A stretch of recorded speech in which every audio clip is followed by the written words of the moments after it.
technical stuff. It just is beyond me sometimes. So, all right. Good morning, everyone. Good morning. So welcome to our June meeting, and we have a full agenda, but I think it should go quite well today, hopefully. And so we're going to start in with introductions, and we'll do the roll call. Joanne, do you want? Oh, Shannon's going to do that. Andrew Klein. General. I'm here. Okay, east of the Cascade Crest.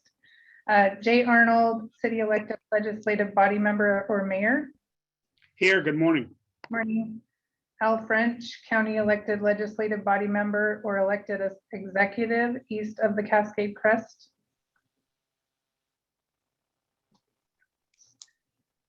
Jim Milbauer, general construction, commercial and industrial building. Present. Robert Graper, structural engineering profession east of the Cascade Crest.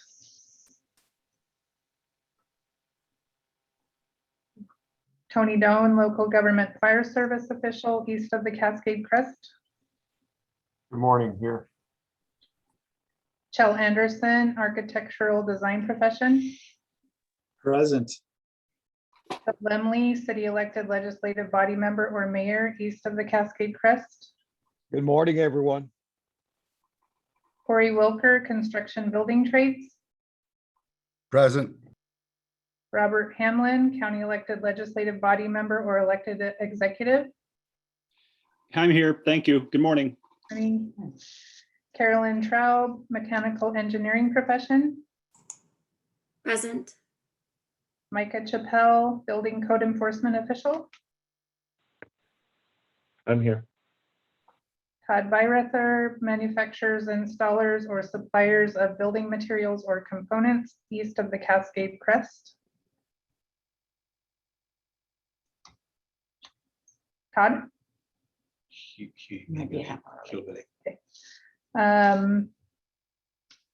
Representative Mike Chapman. Representative Larry Hoff. Senator Linda Wilson.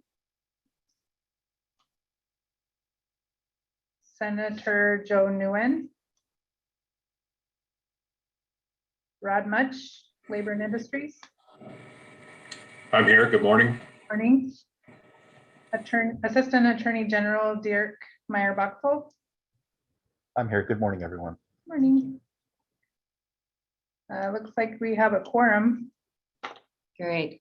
Is there anyone from the public that would like to be recognized?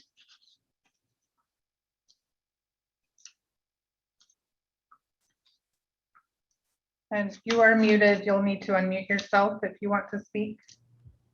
Carolyn Logue from the Northwest Hearth Patio and Barbecue Association is on. Thank you.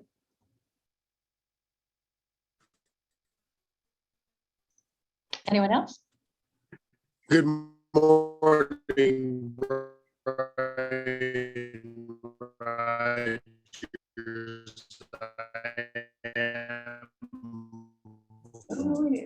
Field services on the call. Okay. That sounded like a robot. Can you repeat yourself? Calling from space. Uh-huh. It was It was a cutting out. bad connection. So can you repeat?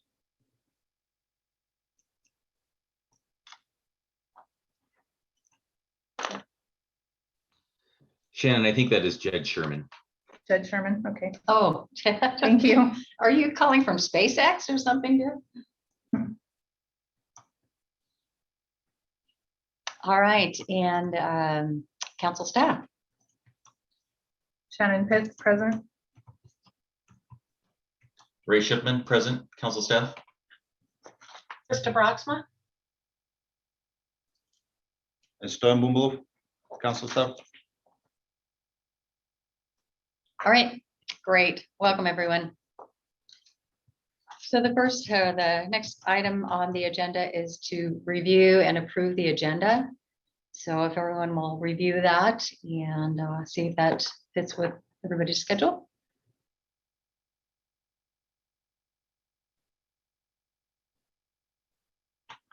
So I'll take a motion. Move to approve agenda as written. Second. Tony. We have a motion and second. All in favor? Aye. Aye. Any opposed? Aye. No, it's not. Okay, all right. So the agenda is set as posted. All right, we'll move on to the next item. Is there any comments of items that are not on the agenda? Yes, this is Carolyn Logue from Northwest Hearth Patio and Barbecue Association. Mhm. We've been dealing with a problem, if you recall, last year in the 2000, when you approved the 2018 energy codes, there was the part for the gas fireplaces to eliminate continuous pilot lights and move to on-demand and ignition-based switching and that type of thing. We're having a huge problem both nationally and in Canada with the chip shortage is impacting the availability of the chips that allow that to occur. And so I mostly wanted to come on today and see if this is something that the Building Code Council would be willing to work with us on to kind of look at what's actually happening. And is there a set period of time in terms of enforcement? It's making it very, very, this is something, it's not just Washington State, but it's something because they're trying to do it nationally, but the chips just aren't available right now to create these devices. And kind of wanting to talk with you about options and what should be our next steps in working with the council. Okay.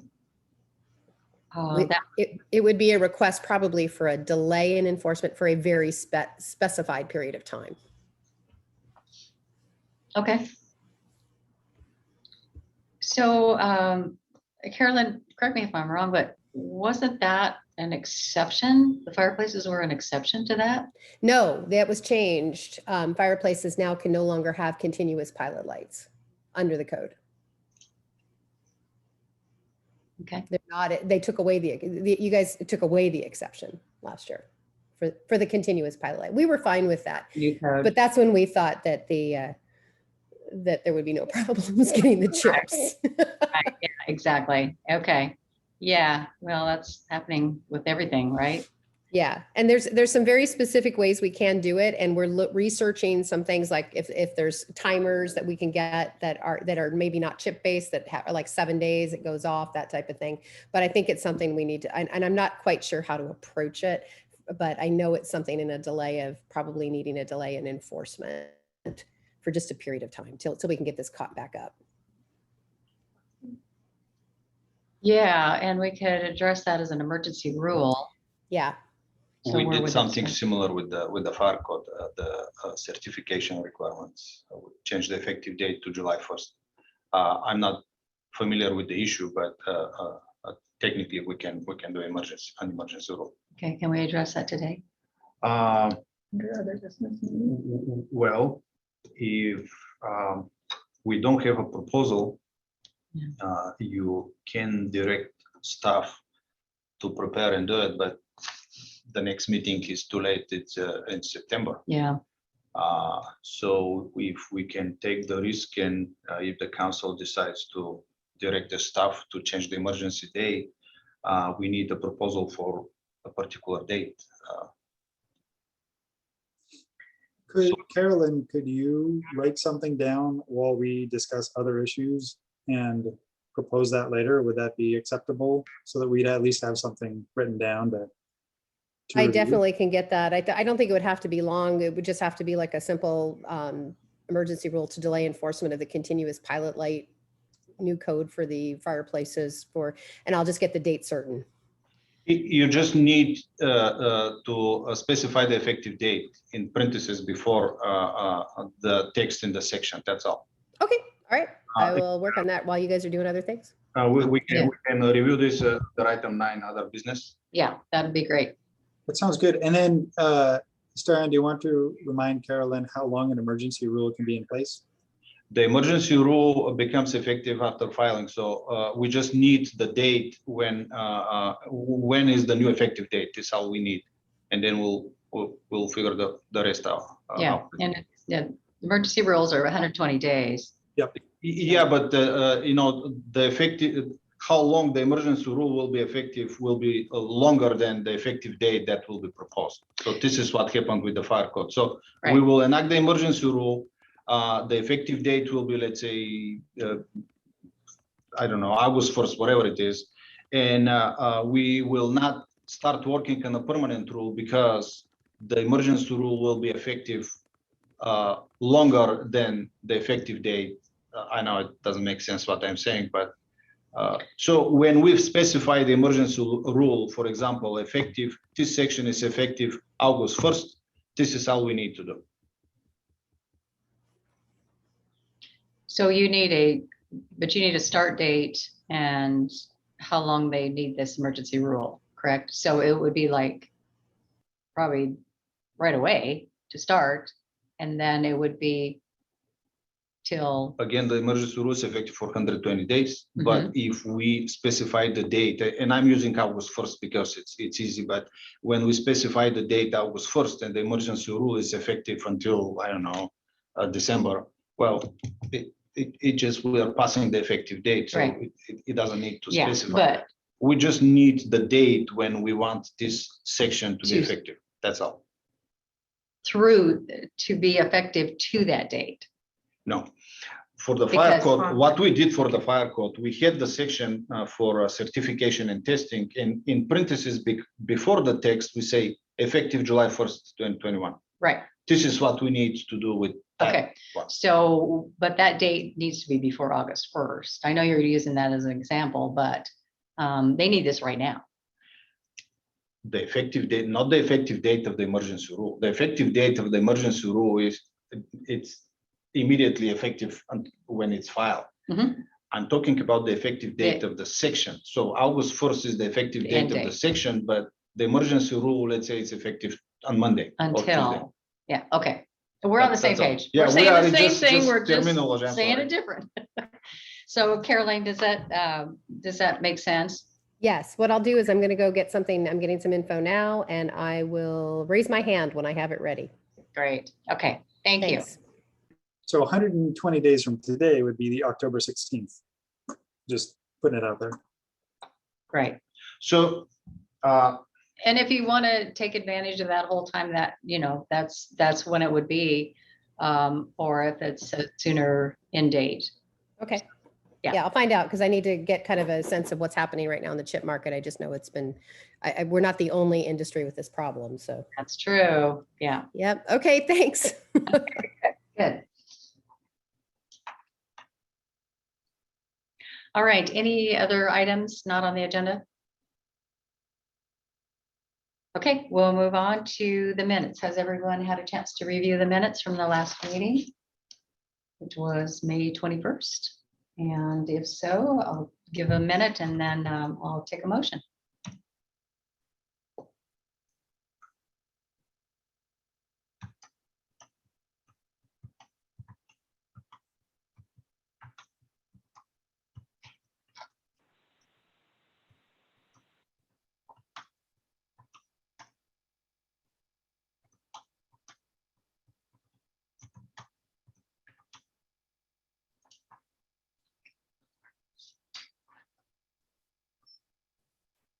This is Tony Doan. Motion to approve as is. Carolyn Anderson, second. Okay, we have a motion and second to approve the minutes. Any discussion? All in favor? Aye. Aye. Aye. Aye. Any opposed? All right, motion carries. So those will be posted. Okay, on to item number 5 on the agenda. We're going to go into review the code change proposals. And we're going to put, Oh, the code change. yeah, first. Yeah. So we're going to go through these, and what I want to do is kind of similar to what we did last month. And there's quite a few of them for each group. We'll start with IBC code changes. And I'll just, we're going to put those up on the screen. And I'm going to have Andrew start with his tag. And if you want to just go through this, however you want to go through, if you want to go through each one, or if you want to just scan through and see if anybody has any questions, I'm just going to leave it up to you, Andrew, to run through them however you want to do that. Thank you. So yeah, I'll just scan through, and if there are any questions, feel free to speak up.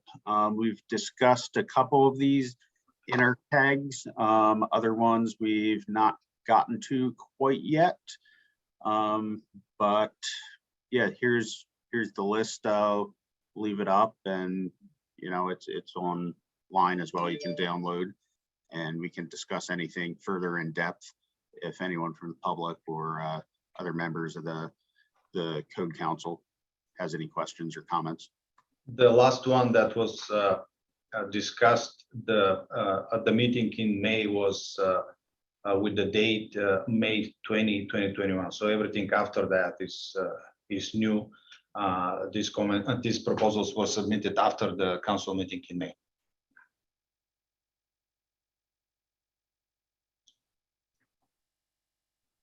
After what date, the 21st? Oh, yeah. No, May no, the 21st. first four we already discussed at the previous meeting, and everything after that is new submittal. Okay, Staff checked the proposals if the forms are filled out correctly and everything seems all right.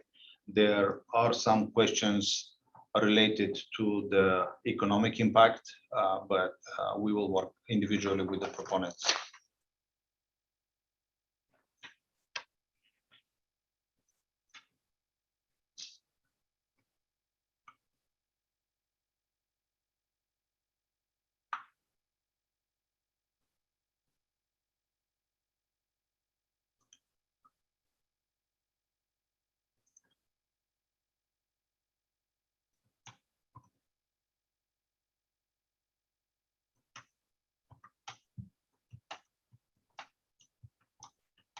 Chair Glenn, this is Tony Doan. Just for clarification, we're looking for this ultimately, we want a motion to push this to the building day, correct? Everything on the 2nd or after the 20th? That's correct. yeah, Sorry. yeah, we will need a motion to actually assign these to the tag if they look like they are an IBC proposal. So the tag can keep addressing that. And also, just like Andrew said, if there's any question on a particular one that you want to clarify or bring up, we can click on it and bring that up for any clarification. I'll make the motion that we push these forward to the building code tag. I'll second. This is Tony. Thank you. We have a motion and second. Any discussion? All right, all in favor? Aye. Aye. Aye. Any opposed? All right, the list that you have in front of you will go on to the tag to be addressed, and we are past the deadline, right, for new proposals? Yes, we did. Okay, all right. The So, deadline was June 1st. okay, yeah, that's right. So this is going to be it. So that's good. Okay, we'll move on to the next group, which is the fire code. And Tony, the same thing applies to you, however you want to handle this. Excellent. So down to number 30 is, I believe, everything that we've worked on so far. And yesterday we had a very productive fire tag meeting, and we were able to pretty much review everything in the first section that was passed on from council. And so a few comments here and there, and obviously some adjustments, but ultimately 1 through 30 has the fire tag has already voted to push those through to the BFP. So we've made a lot of progress. It's gone very, very smooth for the first items. So anything after number 30, which is everything that's being scrolled through now, is what would be looking to have pushed to our tag so we can start the second round. And if anyone has questions, go ahead and fire away. And Are you paying Ken for this? Ken's paying us. Yes, Ken's been busy. He's done a great job though. It's been incredibly smooth. I've been very impressed. So Good. there's no questions, I'll make a motion to push this to the fire tag. Hey, Tony, this is Rod Much with Labor and Industries. I just have a question or a Go ahead, comment. Rod.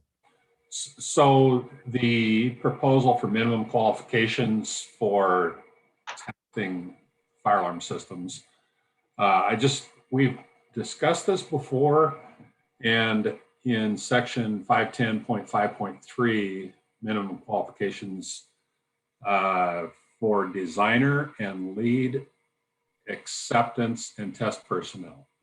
That's okay with the department, but as we've discussed before, installation of those systems is required to be done by certified electricians. And there is a provision in the electrical laws that state the certification provided by Labor and Industries allows electricians to install equipment and wiring without, and there can be no other requirement placed on those electricians. In other words, something like this proposal, if the word installation was still in there, that would be a conflict with RCW 1928, the electrical laws. So I just wanted to clarify that is a good change in this proposal to strike that word installation and put in acceptance test, just for future reference. Thank you, Rod. Appreciate that. Sounds like that's a productive change then, is what I'm getting out of that.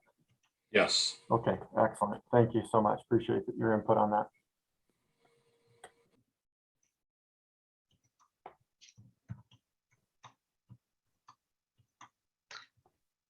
Oh, okay, so we have a motion and second, correct? I've We have lost- a motion, I think. I don't think we have a second yet. I'll second the motion. This is Micah. Okay, thanks, Micah. Yeah, so motion and second to move these forward to the tag. All in favor? Aye. Aye. Aye. Aye. Aye. Any opposed? All right, we got a ton to deal with, so that's good. All right, the next group one, the Washington State Energy Commercial Code proposals. Joe, you want to take it away from here? Sure. Thanks, Diane. We have 155 proposals is what I've been told. So about 4 times what many of the other tags are dealing with. So it's quite a bit of stuff to consider. Because the base code wasn't published until a few months later than it normally was, where we were behind, which is why we accepted code proposals later than we would normally do. To get ahead of that, we held 2 tag meetings where we've considered 2 large groups of proposals so far. We hadn't been referred those proposals by the council, so we didn't vote on them, but we did get to consensus on many of the proposals. And we got in 10 or 12 hours of work on those proposals so that we can finish up by the end of July, hopefully, and keep everybody on schedule. So we have many more 6-hour meetings ahead every Friday, except July 4th weekend, until the end of July. So a lot of work ahead. Overall, the code hasn't kept up with the requirements for efficiency that the legislature has given us. There's a great deal of work to get back on track with those targets. We need a 19% reduction in energy use each code cycle between now and 2030 in order to meet the legislative mandates that this building code council has been given. And as a preview, most of these are clarifications and small improvements in efficiency that stakeholders all over Washington have proposed. There's only a few proposals that will make substantive progress towards the RCW goals, and that's what we'll be discussing at great length in the tag and then the MVE and then back here in just a few months.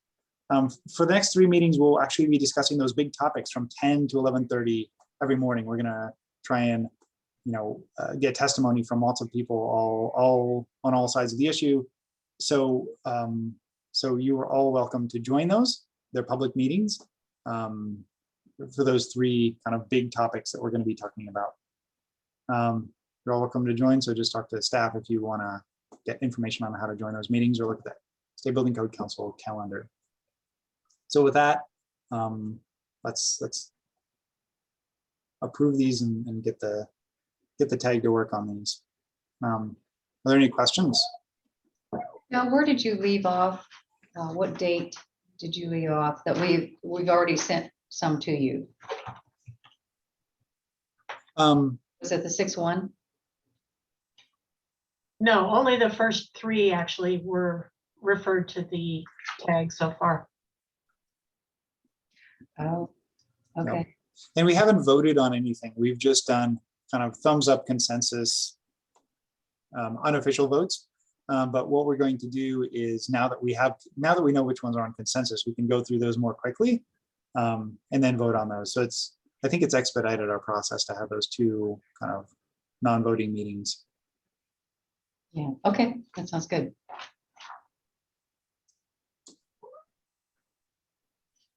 Is that a motion? I'll make a motion to send these all to the energy code tag. This is Tony, I'll second. All right, we have a motion and second. Any discussion, questions? All in favor? Aye. Aye. Okay, motion carries. These will go on to the tag. And I have to say, good job. And you do have your work cut out for you. This tag is always one of the biggest. And so we really appreciate all the hours you're putting into this. Throw you a big party at the end. I can't wait. Normally I have to buy pizza for the entire tag, or I choose to buy pizza for the entire tag for all the meetings, just so we can keep going. But this year, since it's all remote, Oh, yeah. I can't really do it. Yeah. No free pizza, which means, I don't know, maybe there'll be less participation. Yeah. Have to send them a bouquet of cookies or something. Okay, let's move on to item number 6. And this is, we are at the rulemaking decision on the 2018 IBC electric vehicle charging. And we discussed this last month and moved it forward. So now we have to address the rulemaking for this to move it to a 0103, is that right? Okay. So it's up on the screen. So let's go through this, and if there's any discussion, questions, we can go through it section by section or however you want to do it. I have 2 questions or suggestions. Okay. One is that under 427.4 subsection 2, the reference is to 427.2, and I've read it a bunch of times, and I feel like it's intended for 427.3, since it's talking about future installations. And my understanding is 427.3 talks about the future installations, but I might be misinterpreting something. Okay, well, I think this section came up the last time. That we had some clarification on that. Did we change?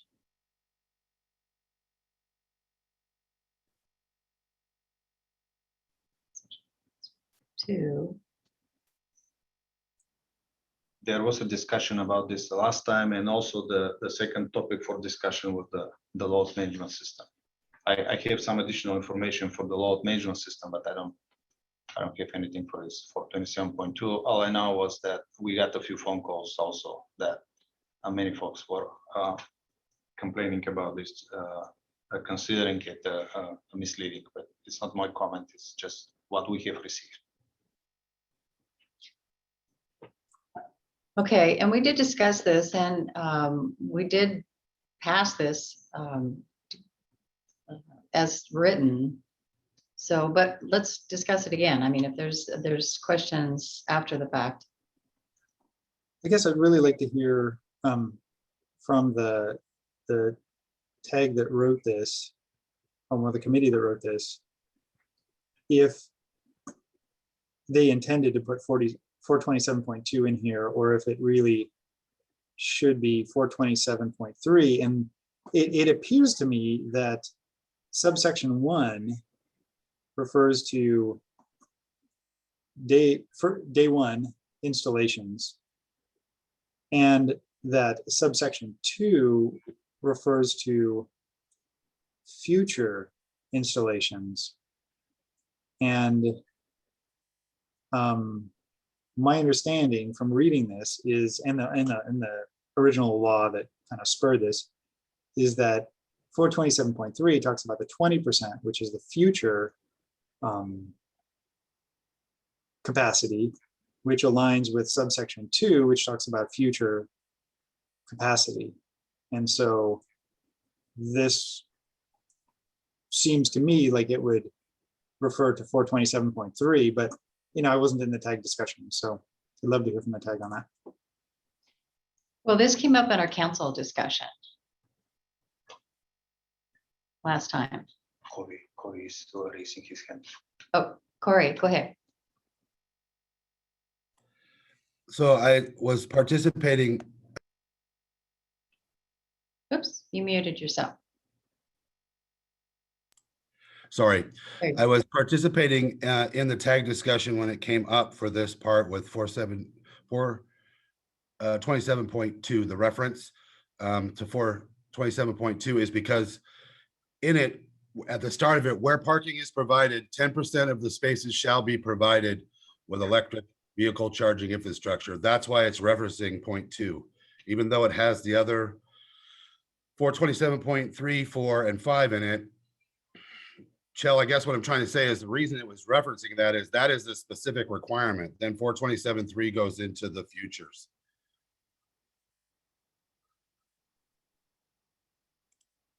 Does that make sense? Sometimes I'm a bit slow about things, so it doesn't. I'm going to say it doesn't make sense, but that doesn't mean it doesn't make sense to most of you. So in 427.4, number 1, a minimum number of 208, 240, 40 amp circuit or equivalent electric vehicle charging stations required to serve the parking spaces specified in section 427.2. That was the reference you were talking about, that you didn't understand that it should be maybe 0.3. Is that what you were talking about? Not it's the one I'm underlining here in section 2, not the one in section 1.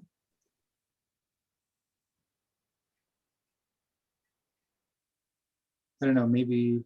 Yeah, Jill, I think what it's saying is that it has to provide for future, right? And they're talking about future. Well, when the future comes, you refer back to the requirements in general. 427.2 says, when you provide parking, 10% shall be provided with EV. So I guess it's saying that in the future, you have to provide for future, but when that happens, then it goes back to the basic requirement. Okay, that makes This is sense to me. That makes sense to me, I guess. Go ahead.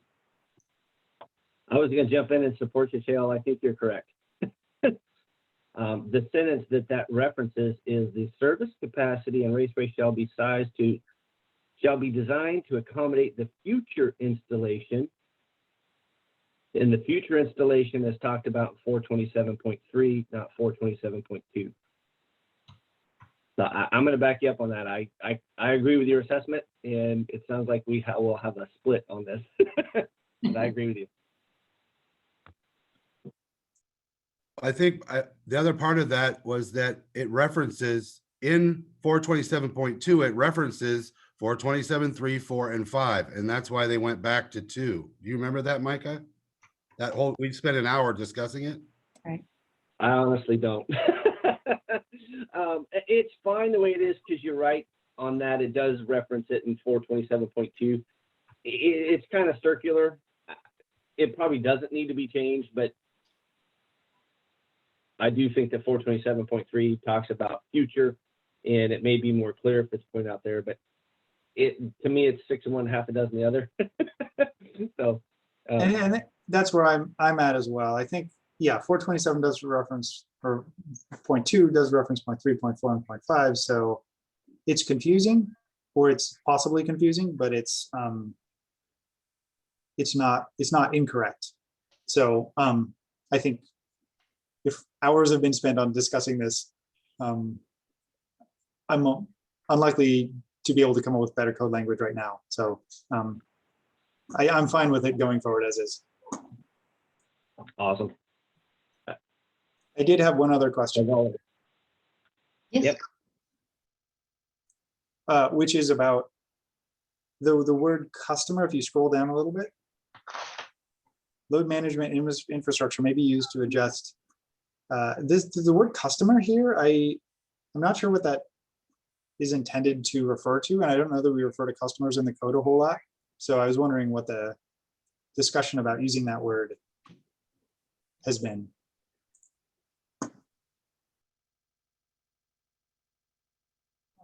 I can answer that. There is a hint raised right there. Oh, I think that, oh, Jay, do you Jill, I have? think, no, go ahead. I have another comment once we get through Kel's. Oh, okay. So Micah, do you want to comment on that? I can't remember I talking was just gonna about the say, customer thing. I believe that sentence comes straight from the legislation, and there wasn't much we could do about it. I think we kind of, everybody knows my opinion on this. The legislators wrote something that's really mixed and didn't work with L&I, the electrical folks, and just have stuff that can't be enforced. So Kel, I don't have an answer. I agree with you. The sentence there is wholly inadequate and not clear as far as technical code language goes.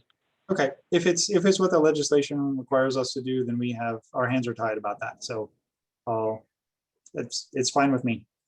It is from the legislation. I checked the bill, the language is copy paste, it's the same. What if we eliminated customer? Would that make sense? So I have a guess on this. If you read what it's talking about, customer facilities as well as electric utility owned facilities. So I believe what they're saying is it applies not only to electric utility customers, but also to electric utilities themselves. I think that's what they're talking about.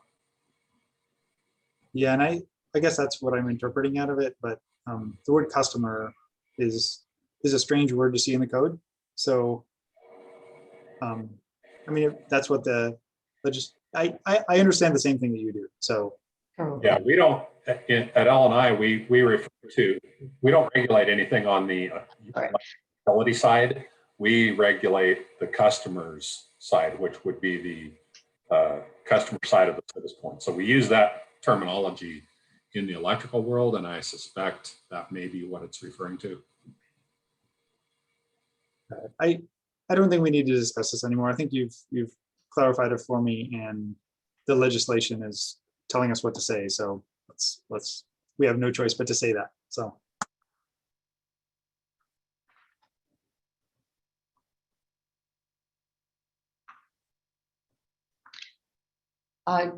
Jay, go ahead. You had a question. I did. In section 1 in the scope, there's an exception for group U occupancies. And not necessarily proposing a change here, but just wanted some understanding of why those were listed as an exception.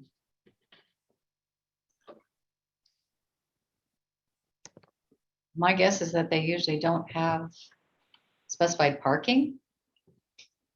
So the exceptions there were due to the legislation itself. Okay, then there's nothing to do about it. The pieces of group U, as I read it, that were interesting is that there were some recreational facilities like pools and other entertainment facilities that seem like they would have the same need as other commercial facilities that are covered by this. But if it's accepted in the legislation, then I understand. Thank you. It's a great question. I agree. especially when you look at IBC or the U section for occupancy classification, it lists carports. I mean, you would think that if you had a bunch of carports in an apartment building, you'd want some electrical vehicle infrastructure. But again, it's unfortunate those exceptions are in there. I think I've talked enough about both of those exceptions. The second exception is not even in enforceable language, because there's nothing in the code that requires you to provide employee parking or how to actually calculate that. So sorry, Jay, it's just something we can't fix at this point. And I guess to your point, Micah, is this the legislative committee? Is this the level of detail that the legislative committee might get into for future legislation that has perhaps unfortunate language in it? Yeah, you mean addressing this when they bring up the bill?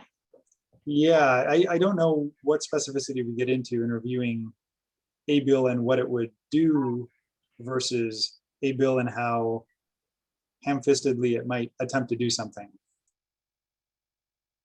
Right.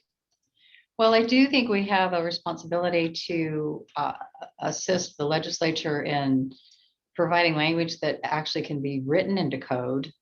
But beyond that, I mean, it's just an opinion. But something like this, it would be more like an opinion as the exception, you know, or why would the council be objecting to the exception for group U, say?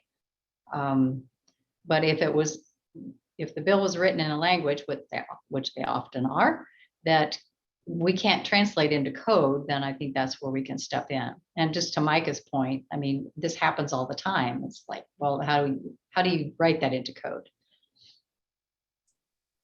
Agree totally. And you know, I think the previous one that we don't need to relitigate today is, you know, the signage and ADA parking stalls that is, you know, mutually exclusive and doesn't allow this to be legally implemented, but nonetheless, you know, the legislation requires us to put this in the code. So I don't know. I'm just putting it out there as, is this, and I don't even know if the legislative committee gets into this level of detail, but we could, I guess. Yeah. So, and this doesn't mean that this could come up again with the legislature and they could expand on it or take these exceptions away. Who knows what's going to happen next time? There is another bill that we need to start working on, 1287, which is also for electric vehicle charging infrastructure. And as far as I remember, it eliminates R3. It doesn't eliminate U. So we will be dealing with R3 and what does it mean? Single family, 1 and 2 family dwellings or building code only. So there are changes to this bill. And for clarifying purposes, keep in mind that many important things and bills are changed at the Senate or at the Senate floor last moment, so the council and the council staff doesn't have any option to comment on these changes. Yeah, did that one pass? Yeah, it did pass. Oh, okay. This R3 was changed at the Senate floor the last moment, and okay. So here again, you know, we know as a code council what that means, but doesn't necessarily mean the legislature knows what that means. So Carolyn, you have your hand up. Yes, thank you, Diane. Quick question for you, Stoyan. I was looking at the meeting notes from when we discussed this last month, and it, you know, says council voted to table this and staff will draft a document for review based on the council's deliberation. So I just wanted to ask, is the document we have in front of us identical to the one we discussed last month, or does this have any staff edits in it? No, it doesn't have staff edits. This is the same document. And I did some research on the bill to trying to figure out the intent. And unfortunately, the electric vehicle infrastructure was passed with an energy bill, and most of the attention went to other sections. So I didn't find any a statement, any comment related to the load management system. And I went further and I found, I have some examples for you related to the load management system if you want to discuss it further. I have the document available, so if you want to see these examples, Shannon will show it on the screen, but at this particular moment, the law requires the council to implement the requirements from this bill until July 1st, 2021. So there is not much of a time for major changes to the language that you see in front of you. Thank you. And then follow on, I think I saw earlier when Andrew was showing the IBC proposals that there was in fact a proposal related to EV to this exact section again, adding a lot more details. So if this gets approved as is, it would go into effect July 1, 2021, but then a further code change proposal might change that, and that would go into effect July 1, 2023. Is that correct? It won't go into effect on July 1. The council needs to adopt it by July 1, but the effective date will be 31 days later.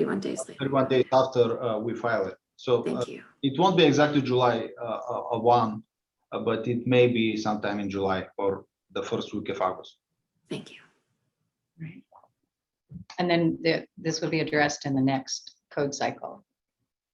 Not quite sure when that's going to be adopted yet, but Yeah, the new bill 1287, the effective date is January 2024. So we will be working on this for 2021 building code. So this is something else that I wanted to mention it, but we don't need to mess up with it and discuss it now.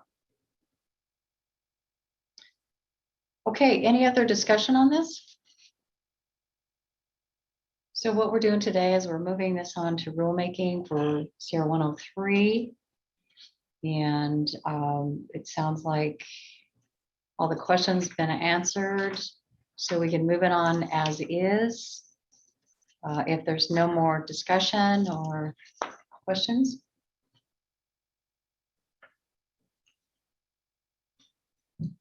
And this, yeah, so I guess I'm looking for a motion.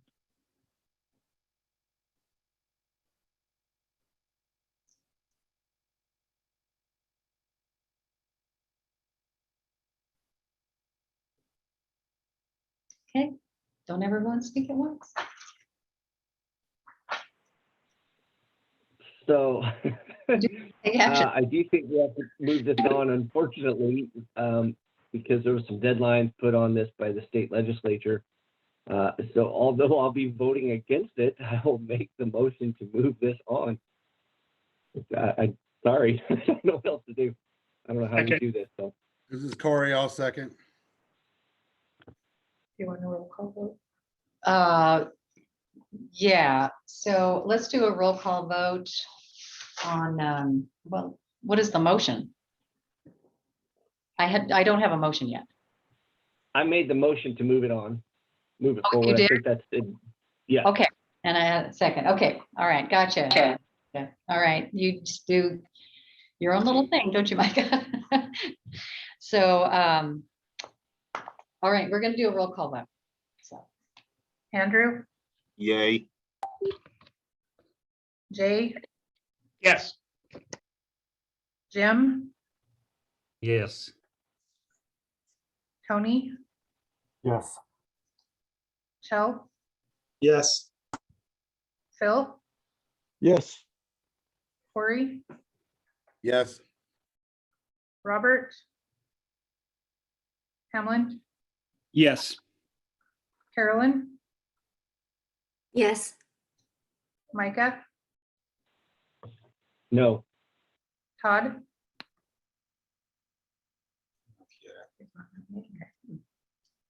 One, two, three, four, five, six, 7, 8, 9.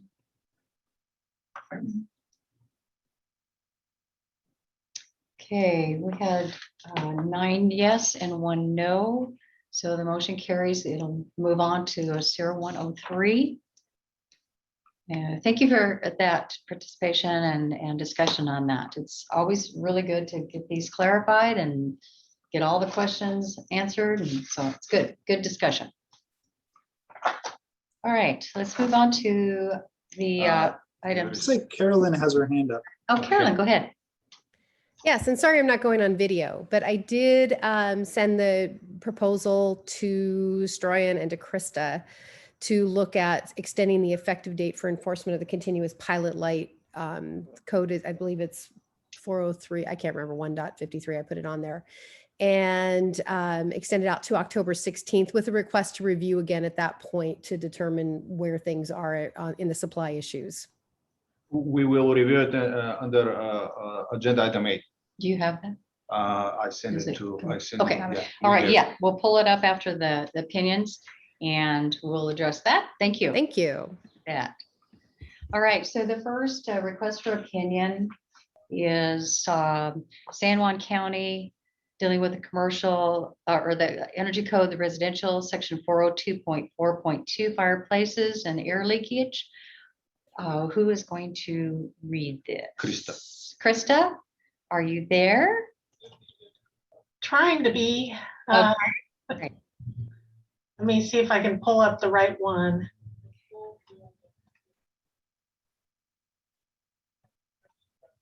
It's the June 01.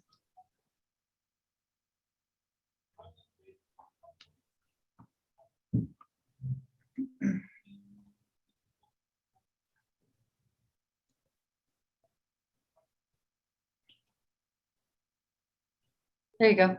Sorry about that. Okay. So San Juan actually sent a request for opinion that had 2 different questions, but they were separate enough that I went ahead and split them out into 2 different documents. And the first one was just on language that's actually been in the code since about 1992. On how tight must the fireplace damper be? Is there a standard? And isn't it by definition already tight? And can you just use an off-the-shelf damper? And how do you determine compliance? And the answer is there are no standards referenced in the code for the testing of flue dampers.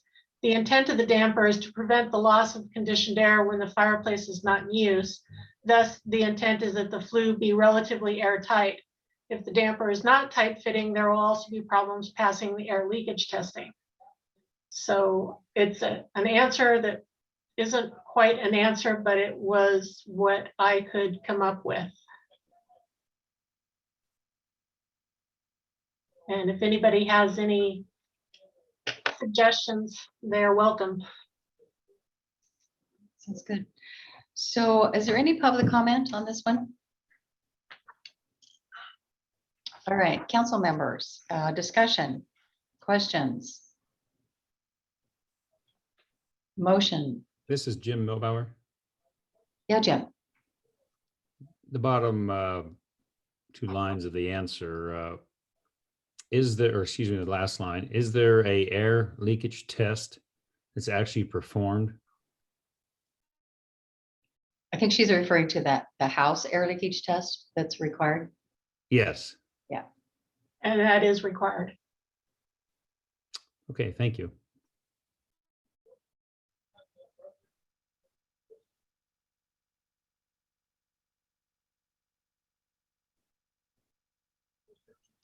So for clarification, should we put that in there to specifically address what air leakage testing we're talking about? Would that help clarify that? The house air leakage test? Just a suggestion. I think it says what it needs to say.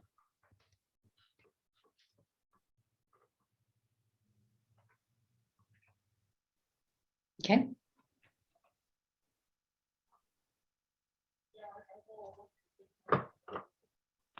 So are we indicating in this answer that we do not have a way to determine compliance? What the answer is saying that there's really nothing in the code that specifically says how tight that damper has to be. Right, Krista? Yes. It's looking Okay. at it, seeing if it's airtight, and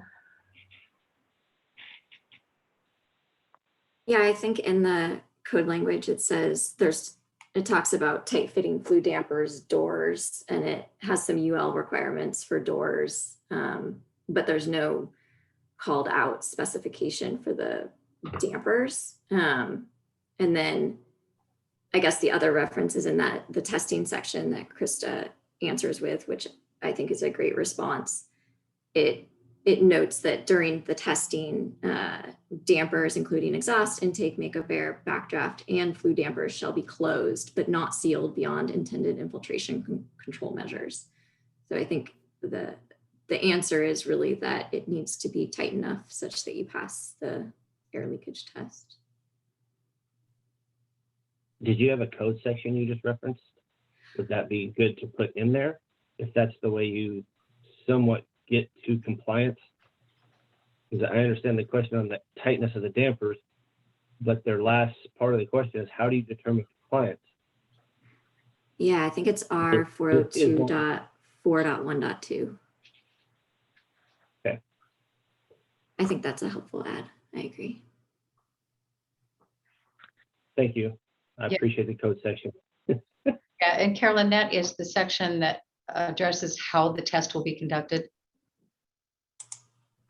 Correct. Okay. Yeah, I think that's good. All right. Any other discussion on that? Questions? All right. I'll look for a motion. Motion to approve as modified as shown on the screen. This is Micah. Joe, all second. Okay, motion and second. Any other discussion? All in favor? Aye.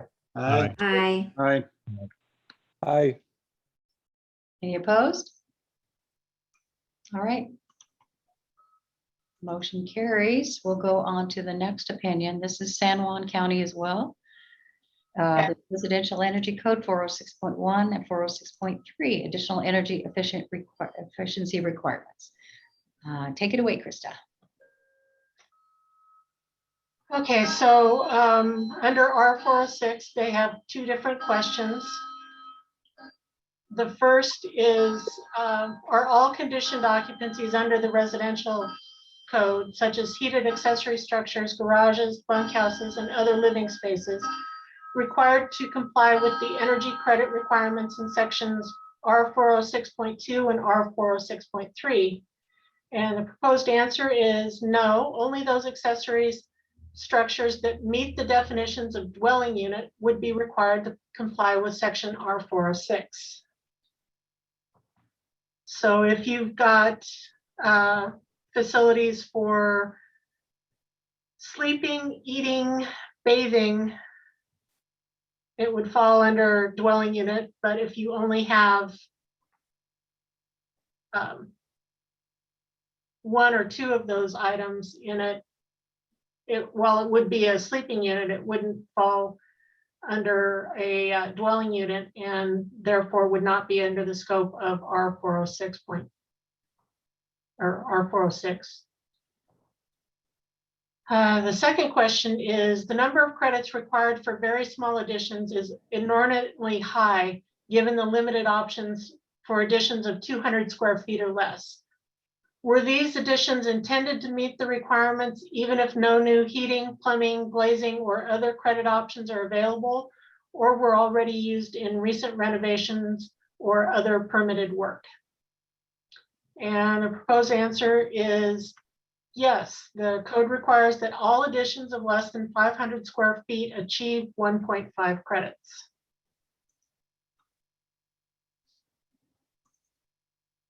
All right. Any public comment on this one? All right, I'm going to open it up to the council for discussion, questions. This is Andrew. This is exactly how I've always interpreted it. So I'll make a motion to accept this. This is Corey, I second. Okay, we have a motion and a second. Any other discussion? Yeah, I'd like to just say a couple of words. I think the interpretation or opinion is quite clear. I think the tag, when we looked at this, we looked at, 500 square feet is 2 or 3 rooms probably being added. a 50 square foot addition might not have much space and might not have as much ability to get to 1.5 credits.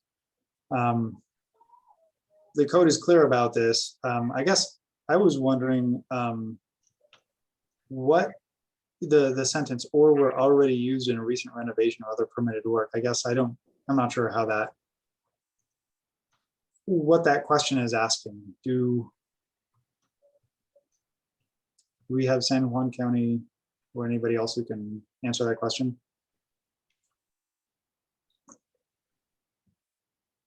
I can tell you what my assumption was on that. That they went through and did a remodel and then came back 6 months to a year later and put a small addition on to the house. And would credits have already been used? I mean, I guess if you take credit for it in one place, you can't take credit for it elsewhere. So yeah, I guess I didn't fully understand how that applied. Nonetheless, I think, really small additions, it is unfortunate. I agree with the wording. It's, well, not inordinately high, but maybe unfortunately high for a very small addition to a building. But the code the rules give us no pathway to kind of accept additions of 50 square feet or less. And permit officials might be able to do that. Building officials might be able to do that. Anyway, I just wanted to say that. I don't know that we have a whole lot of choice on our opinion here, but that I don't think the tag envisioned, 50 square foot or 20 square foot additions when we wrote the language requiring 1.5 credits. Well, and Shell, just to jump in there, would that not require it though? Because it wouldn't meet the definition of a dwelling unit, because presumably that 50 square foot addition doesn't have a living area, a kitchen, and a bathroom in it. So I don't know if that's one clarification at all, Krista, when the answer to the second one, the code requires that all additions, comma, if they meet the definition of a dwelling unit of less than 500 square feet, achieve 1.5 credits. I don't know if that's helpful or not. Well, I don't think that is what it is. I think in addition to a dwelling unit still would require that. Right, even if it's a bedroom, because it's habitable space. Yeah, it is unfortunate because if you add a bedroom, where are you going to get the credits? I mean, if the bedroom is required to have a window for egress, so if an addition has a window, there are ways to come. I looked at it and there's some ways to comply. If an addition doesn't have a window, it's more difficult, I think, to comply.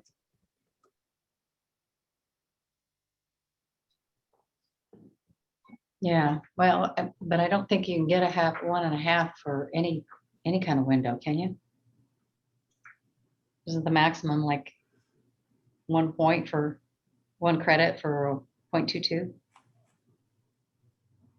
Yeah, so you can do, there's a few pathways to get this, the 1.5 credits, and one is 30% below the UA for the envelope.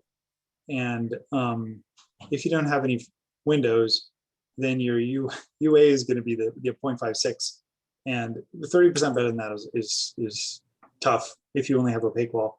If you have windows, getting the 30% below is not easy, but it's more possible, I think. Oh, okay, you're going for the percentage. Yeah, that makes sense. And that gets you 2 credits. Then there's other options in there, such as if the dwelling unit, it's in the very initial paragraph of the section 5, that if the building uses no more energy after the addition, then it inherently complies. And I guess it would be possible to chase down that pathway for a very, very small addition. You'd have to work with the building official on what that means, but it's before any of the other language in the chapter 5 about compliance paths. So it seems like it would supersede those other paths. So this seemed like that pathway seems like an interesting one to try and comply with. Right, yeah. If your usage is below a certain level, yeah, okay. Yeah, thank you for that. So there's options. I mean, the answer is correct. And so I guess we're just answering their question. And if we can help them out with how to get there, I guess that's good. So, all right, so any other discussion on this one?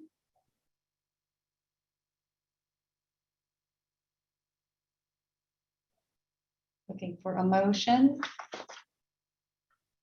We have a motion on the table already. Oh, okay. Yeah, we had the Do we have a second? Yeah. Oh, okay. You're recording. Okay, that's right. It came up in discussion. All right. Okay, all in favor? Aye. Aye. Aye. Aye. Any opposed? All right. Motion carries. Thank you, everyone. You even solved the problem for them.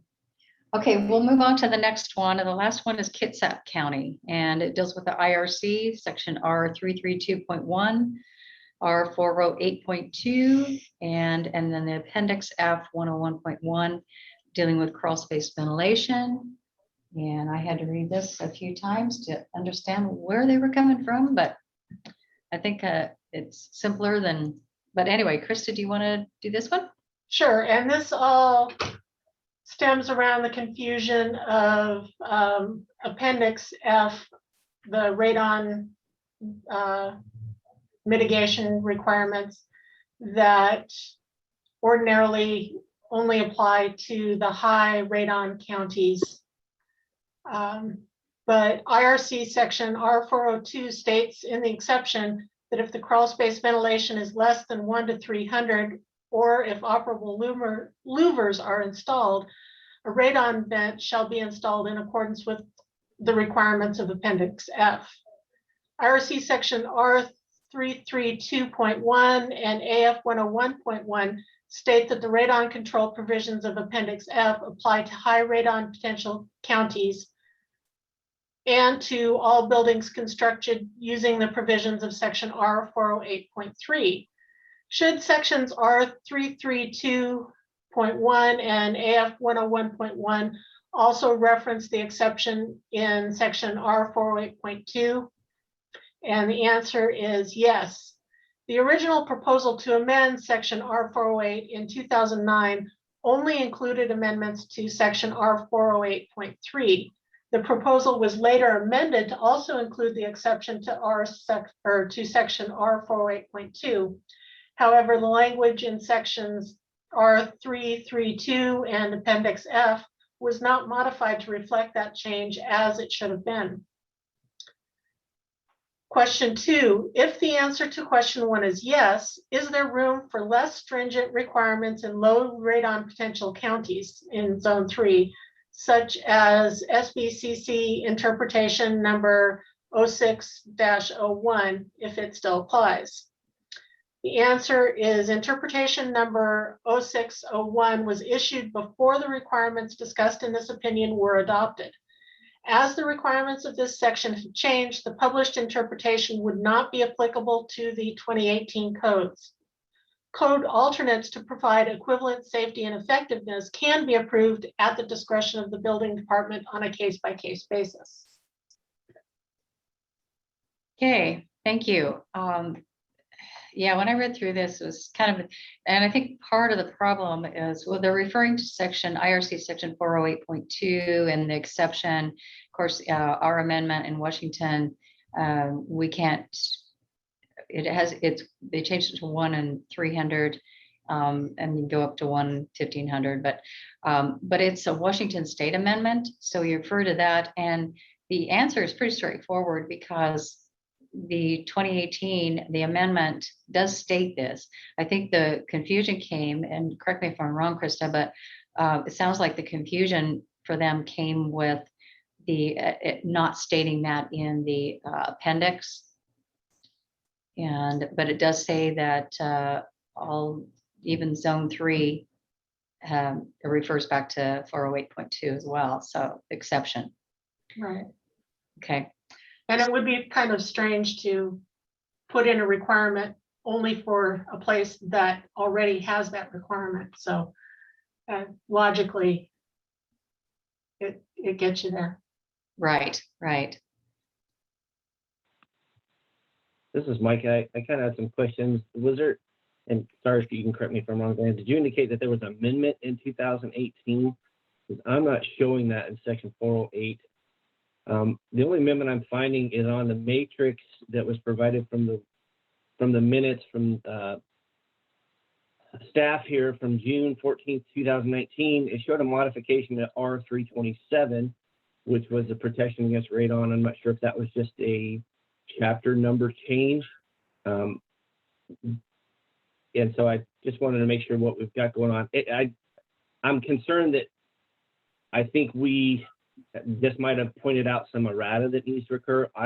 If I remember correctly, I thought we moved all the radon items into that appendix, and then maybe some correlation was not done, but I think not really won't have any bearing on this letter, I believe, or this interpretation.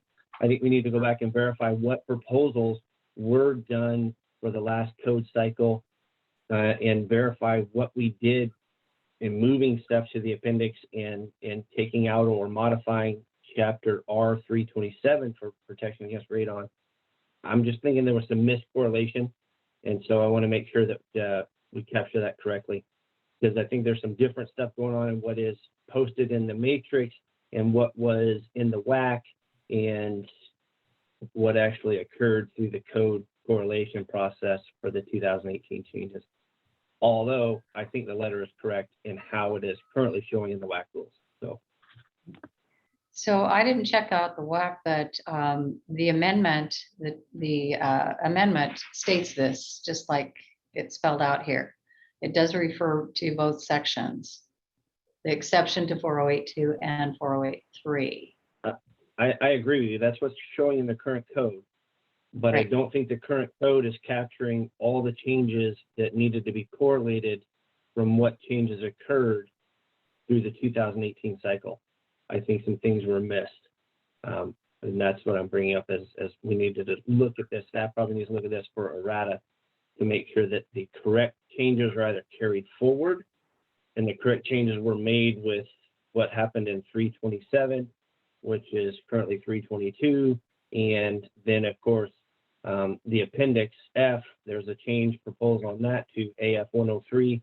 And so I just want to make sure that those were correlated correctly, because I'm concerned that they were not. But the letter is correct in stating what is currently in the WAC rules and is currently showing as the Washington State Code. The letter is not in question. It's the code and the process that I think was overlooked as far as some of the changes in correlation that needed to occur. And you're referring to the appendix? Both appendix of AF 101. for radon, and then section R327, which was the original radon section, and then R332, which is now the current radon language, and that points you to the appendix. Again, I think it's just some correlation issues. I want to make sure that we actually captured correctly what the intended changes were from 2018. And I believe Storian and I have talked about this on a couple of other items, and this may be one, again, we need to look through. This one is new for me, but I'll look it up. Okay. Well, With that, by that. I'll make a motion to approve the letter as written. The interpretation, sorry. Do you have a second? I'll second. Okay, we have a motion and second. Any other discussion? Questions? All right, all in favor? Aye. Aye. Aye. Aye. Any opposed?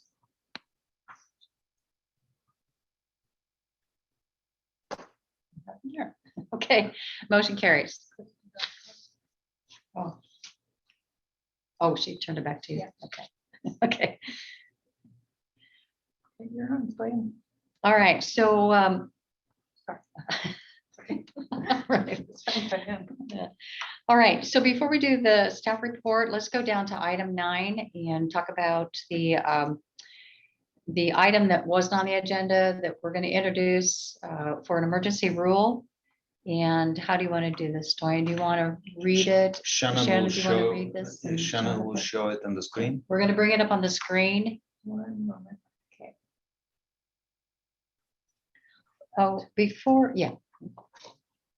I'm assuming everyone's still okay time-wise. We're just gonna maybe shoulder through this and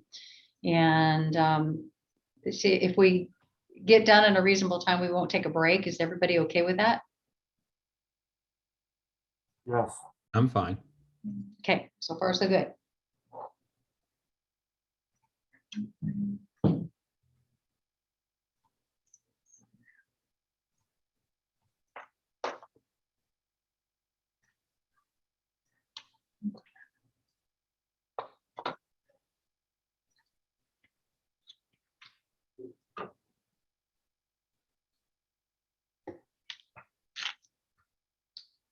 All right, it's up on your screen. And let's see how we will do this. Carolyn, are you on here? I'm here, yes. Okay. Would you like to read through this since you wrote this up? Sure. Okay. Sure, I can do that. And I apologize for not being on video. I'm actually in Eastern Washington. I think if I go video, I'll have an unstable connection. Okay.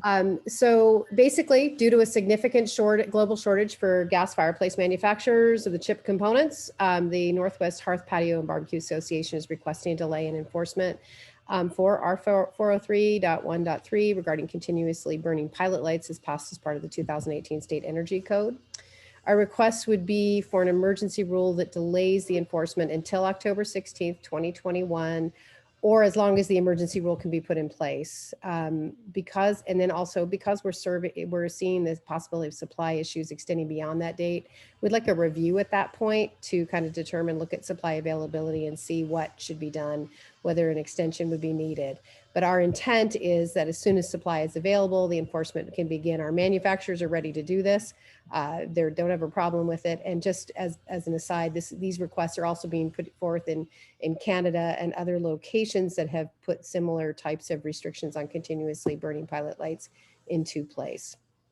So what we would look at, and I hope this is where the date would go. I'm not exactly sure because this does affect a lot of different things, but we look at the language from the code where we deal with continuously burning pilot lights, where fireplaces were added back in, and then there's exception language under there that any fireplace with on-demand, intermittent, or interrupted ignition as defined in ANSI Z72120 is not considered continuous and have an effective date. I'm not sure if that should actually be up. I'm wondering if the effective date should actually be after item 5 there, which would be probably more into just the effective date of fireplaces overall in the continuously burning pilot language. I'd leave that up to the code experts. But we really appreciate your consideration on this. We would not be asking if it weren't a significant problem. Thanks for bringing this forward, Carolyn. My guess is the effective date would be up by fireplaces Okay. as well. Otherwise, it's just the exception that is effective Yeah. on that date. Yep. I think you're right. I think when I looked at this again, I'm like, yeah, that should be up by fireplaces because that was the add in the new code. Well, you wrote code section in just a few minutes, so. Yeah. And then I guess in the industry, are there any general ideas of when the chip shortage might? You know, when I talked to the national guys on this and in the meeting, the Canadian and national groups had a meeting of their manufacturers, they're expecting it possibly to be 1 year or more. That's why we want to have a review in October. I can get more information. We'll know better. I think I'm hoping that as things settle out with all these chip issues, that we'll start to see some relief sooner rather than later. But that, you know, when I first went, they said, oh, ask for a year. And I said, we can't, it's an emergency rule. So it's a problem. And we're thinking it might be beyond the October date. But we know that it has to be emergency and figure we have some time to work on it between now and then. Yeah. And it sounds like the alternative to a chip is just a simple timer. Yeah, I think they're looking at that, but it's difficult. And so they're looking at some options, and we would know more about the options potentially that could be put in place by October as well. Yeah. I'm sure we'll talk about this again in October. So. Yep, that's our intent. All right, thanks. Great. So a couple clarifications. This is well written. Thank you very much for that. I'm questioning the effective date. 120 days is the emergency rule length. And if I'm calculating right, isn't that September? No, It's upon, if it starts with the filing. Right, which would be June. Oh, No, filing with the court advisor's office is 16th. Oh, okay, well, it would be one the with the day. 20th or Will be whatever. sometime next week. Next week. Okay. So, okay, July, August, September. Okay, you're right. I'm thinking we're May. We're still in May. Okay. October 16th is 120 days from today. So Yeah. maybe the date should be changed by a few days depending upon when it's filed. Diane, this is Ray. We did something similar to this in the fire code, but we did not put an effective date. We just let the emergency rule expire, and then the code just goes right back into effect. That might be an option too. So that way you get the maximum number of days from the date you file. Yeah, I think that's a good idea. Let's just put leave the effective date off of there and just let it run. If it needs the full amount, then you've got those extra days from when it was filed. Well, even with the fire code, we have the effective date. This is the reason for the emergency rulemaking. With the fire code, we have the effective date July 1st. So the plan was let it expire, but the effective date is there. Well, I know, but they need the full time, and maybe, and what would happen from there is when the emergency rule, the effective date came up, then we would reconsider extending that or putting it into permanent rule. But I'm sorry, I'm going to interrupt here for a second just to make sure that we're all using the terminology right as I try to track this. The effective date would be the date that it goes into effect. Yeah. So yeah, the kind of the termination date, wouldn't it? Yeah, so the termination date would be the phrase that I would use. And as everyone's been noting, it by operation of law, it's 120 days unless otherwise specified in the emergency rule filing. Okay, yeah, and that's why I got confused about, we kept talking effective date. Well, the effective date is actually when we file it. So can we just eliminate that and just let it run? We are mixing up the terms, effective date of what? So here we have effective date October 16, 21. This is the effective date when item 5 will be enforced. This is why this effective date is there. And versus the effective date of the emergency rule and when the emergency rule expires. So we have 3 days here. That one there, effective date October 16, 2021 is the effective date of this fireplace. And this date, after this date, the building departments can start enforcing item 5. So we're mixing up the terms. Well, I guess that's why I'm saying if we leave that effective date on there, and it would automatically be, the effective date would automatically be 120 days after we file the emergency rule, we wouldn't have to have that date on there at all because it would just be automatic. But the reason for the emergency rule is to have the effective date there. So this is Micah. I have a question, and it'll kind of tie into the date. This request is being placed here for fireplaces only, but wouldn't that same technology apply to this entire section? Considering this entire section, R403.1.3, is new for 2018. So if we're going to do something like this or consider it, my recommendation would be a suspension of enforcement until the emergency rule expires, and that will be suspension of enforcement of this section, R403.1.3. I don't think we should carve out something specifically for fireplaces when it would seem like this technology would affect all these type of continuously burning pilot light apparatus. And I'm not a pilot light expert, but I think if you're going to suspend something, it should be just the enforcement of this section for the duration of the emergency rule. That makes sense.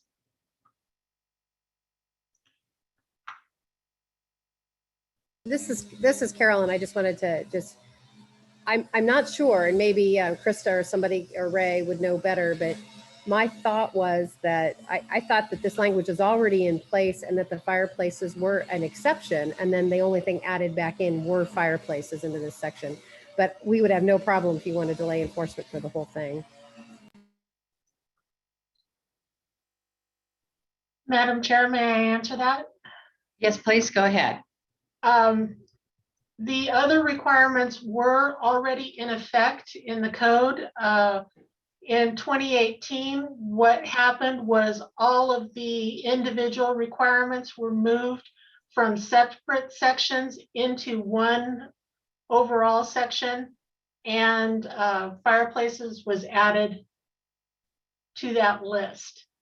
So they were, all the other requirements were existing, but they were just moved from separate sections into one overall section on continuous pilot lights. If that makes Thanks, sense. Krista. Yeah. Absolutely, it does. So that will lend another question for me as part of this discussion. If the other equipment, is their technology significantly different from This is the the technology that goes into a fireplace? effective date. Okay, we're going to bring that other one up again. I bring up the proposal. Yeah, thank you. I can't speak for the other, what's happening with chip components for the other manufacturers at all. I just know that ours, because they're, especially because they're new chip components that are being developed, we're having a hard time getting them. Right, and the others, you could not buy one without the chip that, so I don't know that they have other stock available that doesn't, that allows a continuous pilot light.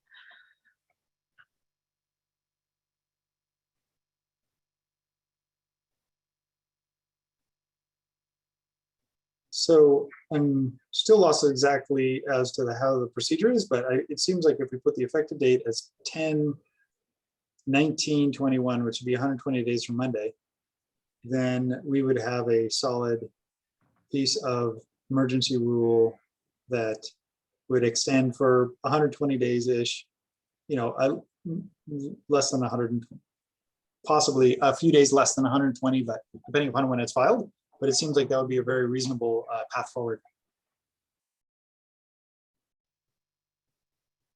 Tony? Yeah, I don't think we want the October date in there at all. The emergency rule already sets forth the amount of time. And so in order to get the max amount of time, we don't set the date as to when it becomes effective. If we put a date, our hands are tied. Let's say that we put a date and it takes, just hypothetically speaking, let's say it takes 2 weeks and we counted on it taking a week, then basically we robbed ourselves of a week of extension. When the emergency rule already specifies the 120. So there's no reason to put an effective date at all because the emergency rule takes care of that time frame. That's my understanding of it. And Dirk, maybe you can help out with that, but I thought that's what you just said. Yeah, so Tony, thanks for the question. We've got some noise outside my window, so forgive me for that. But you're right. What I would need to see, and one thing I'm struggling with here, is what the current code language says. Because recall, if the current code language says that the effective date is July 1st of this requirement, and then we put in place an emergency rule that extends that out into October, when that rule goes away, the effective date of the rule will revert back to July 1st of this year, which could be confusing for enforcement purposes and the like. Maybe not. But what I've always advised in a situation like this, just for clarity's sake, will be to put in place the emergency rule and to initiate permanent rulemaking to just push back the permanent rule to assure that the date is aligning with when you want it to start. If you do that, then you can deal with Carolyn's concern of potentially coming back 4 months from now and not having the chip problem solved. Well, I lost. So is it your recommendation, Dirk, that we have a date or that we specify at the end of the emergency rule? My recommendation would be to put in place simply the language that you want to be in effect for the next 4 months in the emergency rule, and then revisit the effective date of the permanent rule in permanent rulemaking.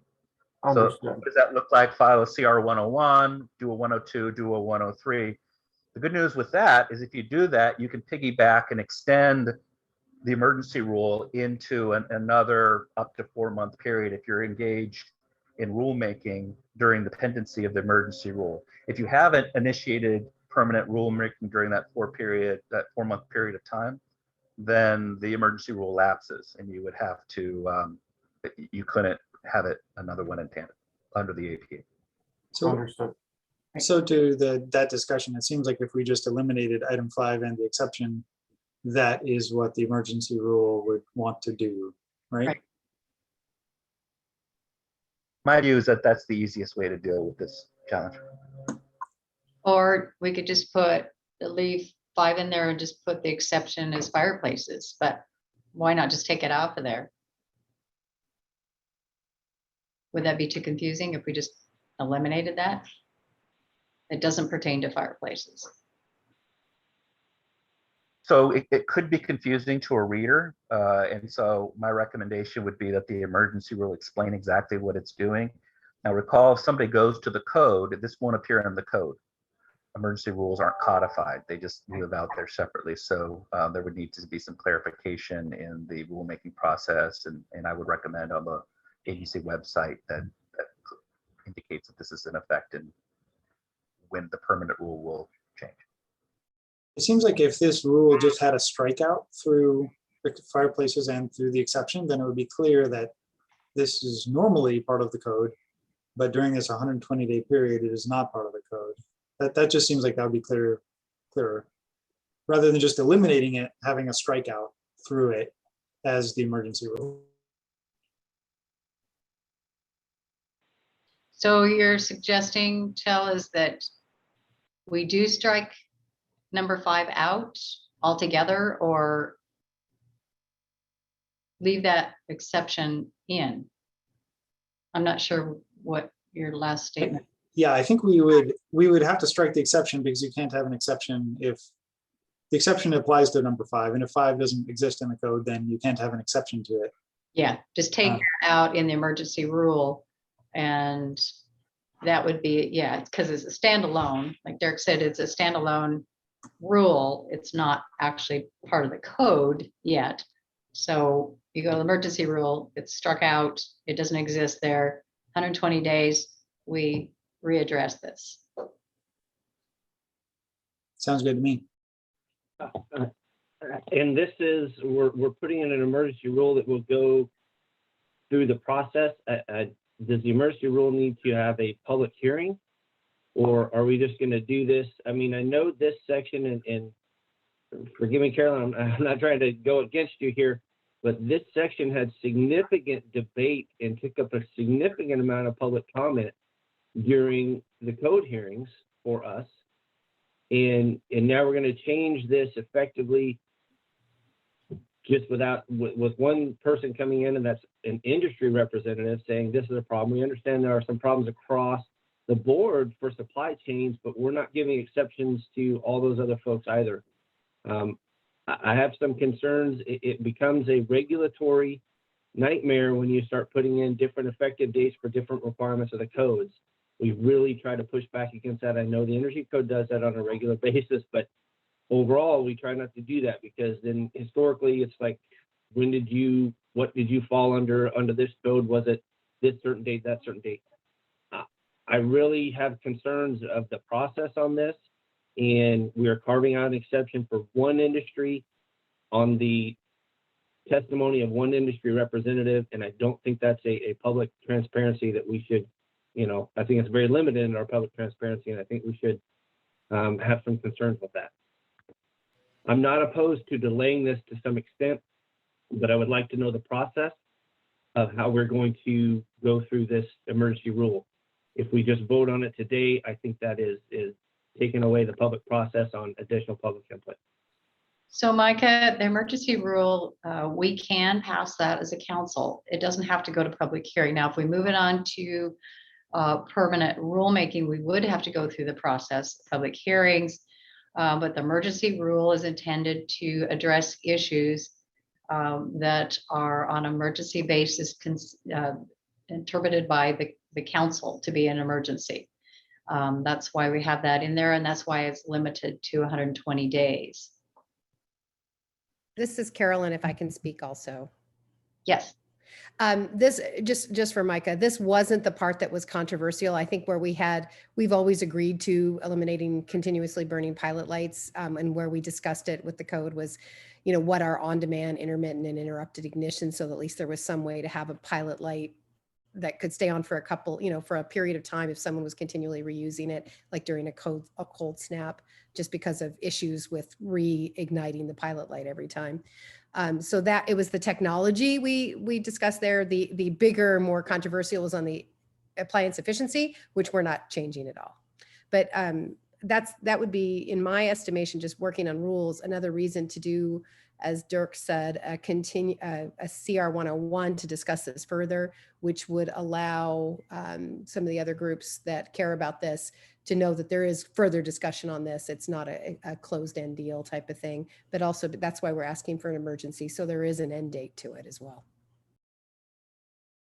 Thanks for the input. I can agree on some extent, but at the same time, folks, we delayed the code a year. Originally, we had a 4-year code cycle, and then we delayed it another 7 months. And that was part of this whole argument with supply chain, to delay it from July, as well as COVID and other things, and then to delay it again until February. And then you tried to extend it further because of supply chain. I think if we continue to do this, I just think we're going down the wrong path, and that's my 2 cents. Thanks for listening. So Micah, I get your concern, but this is a big deal, and they're having this problem with chips everywhere. I mean, you've got vehicles sitting out there on lots they can't even sell because they don't have the chips. I mean, this is a big thing, and we have to keep going with the industry, and people are building, they're putting in fireplaces, and we need an avenue. I agree with you. Going. Yeah, and we can't just stop. I agree with you. Supply chain. So we have it's not one difficult times. It's not one industry. It's not one industry. We're having supply chain issues across the board. And if we go this route, we might as well suspend the entire code. I mean, you can't get lumber right now. If you can, it's expensive. I disagree with this path, and that's all I'm saying. You can get lumber though. See, that's the difference. And there wasn't any other groups that brought this forward. The pool heater guys didn't come forward. If they did, we would address that. To address Micah's excuse me, at the risk of making this just a little bit more complicated, which I don't want to do, I do want to indicate potentially to Micah's concerns that an emergency rule doesn't need to be in effect for as long as 120 days. It could be for a shorter period of time too, as spelled out in the CR 103E. Mm-hmm. So that potentially could be an option for revisiting the issue soon. No, and I guess to that point, September 17th is our next council meeting. Yes. We could put it on the agenda, have it be, take all the public comment that we need to take, and extend it further at that date if we wanted. We could set the date today to be 2 weeks after September 17th, and then extend it further at September 17th or not. Or to Micah's other point, to extend it to more industries or whatever. But that will allow public comment on it. Madam Chair, this is Tony.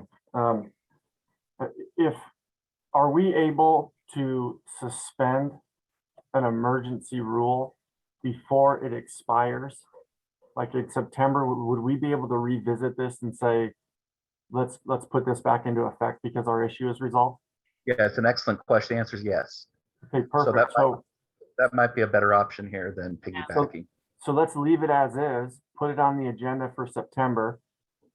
Carolyn, if you or someone from industry would be willing to show up and report on what this shortage is looking like, then we can re-examine. And if need be, we have the option of saying, boom, that day we're done with this emergency rule and suspending this. Definitely, we can do that. Okay. That's a good option. Yeah.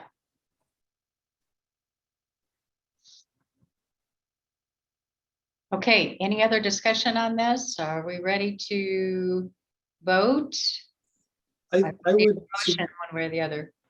I'll make a motion, but after we get the language in front of us correct to where we like it, which I think is striking out fireplaces and the exception and removing the effective date. I think we agreed on that.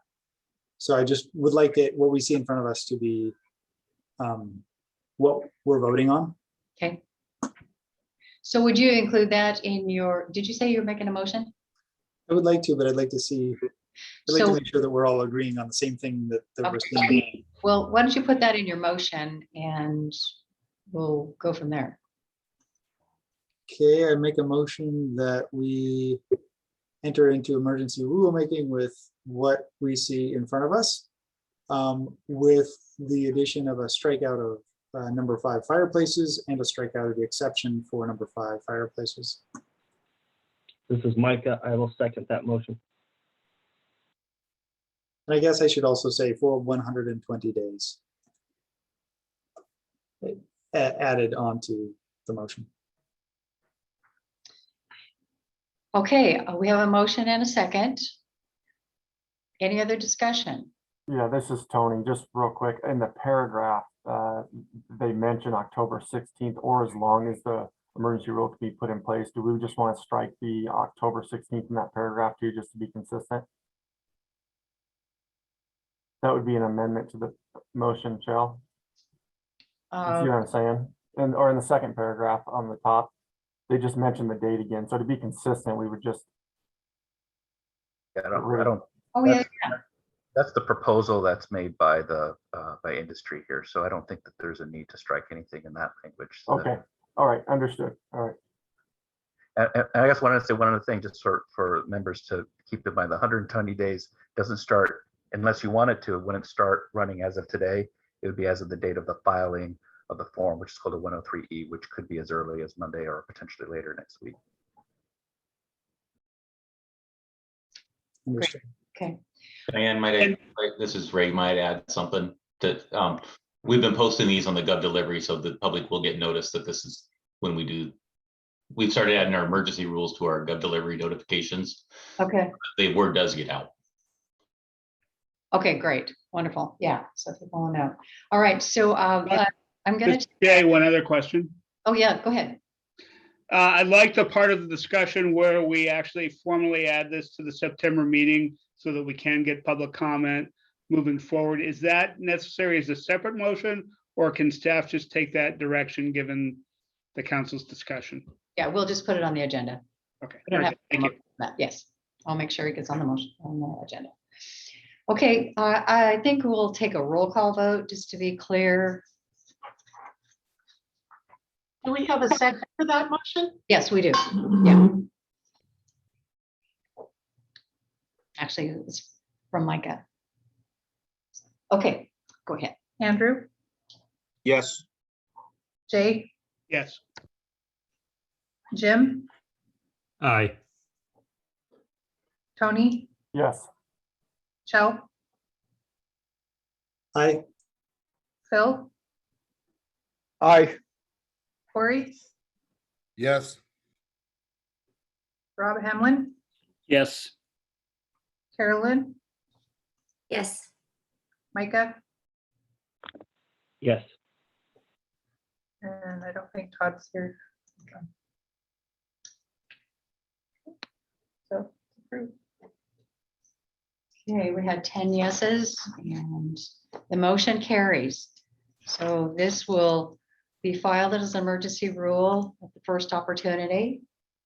And we'll go from there, and then we will have this on the agenda for our September meeting because we get July and August off. Okay, great. Thank you. And I will get everything prepared for September, and actually we'll see if I can't get a hold of some of the proponents as well. Okay, thank you, Carolyn. Appreciate that. Okay, good times. And I did have to be a tiebreaker today. All right, we're going to go back up to item number 8 and have Stoyan do the staff report. I don't have much for this week. I want to say that this is last meeting that Shannon will have with the council. Her last day with us will be the last day of June. And she was my right hand for a long time, and I'm mad at her now because I need to learn how to use my right hand again. So thank you for being my right hand. Thank you. For the 6 months I had with the council. I appreciate the help. And we, in addition to a new assistant, new right hand, we have new code specialist. He made a few months. He started in April, and he is currently attending all TAC meetings, and he will be assigned to the International Building Code and International Residential Code. So he is still on training, but he's getting better every day. And somebody mentioned a number of code proposals we received, and I have it by codes. So we have total of 240 code proposals, 33 for the building code, 51 for the fire code, and 155 for the energy code. So good luck for Krista, Chell, and others with the energy code. And this is all I have for today. It wasn't part of my staff report, but Micah asked a question during the meeting in May, and it was related to the fiscal impact, the cost benefit analysis. And I asked Dirk for help on this one for legal interpretation. So the question in summary, and Micah will correct me if I'm wrong with the explaining his question, but the question is a summary. In the way I understood, was whether the State Building Code Council, when it's presented with the proposed statewide amendment to the State Building Code during a review cycle, is required by law or under its bylaws to perform a cost-benefit analysis of two options we have here. First, all existing code provisions, or only the code provisions that the council proposes to amend. And the answer is the State Building Code Council is required to conduct a cost-benefit analysis of its proposed amendments to the State Building Code, not previously adopted code proposals. So everything that was previously adopted, the legal interpretation here is doesn't need cost-benefit analysis.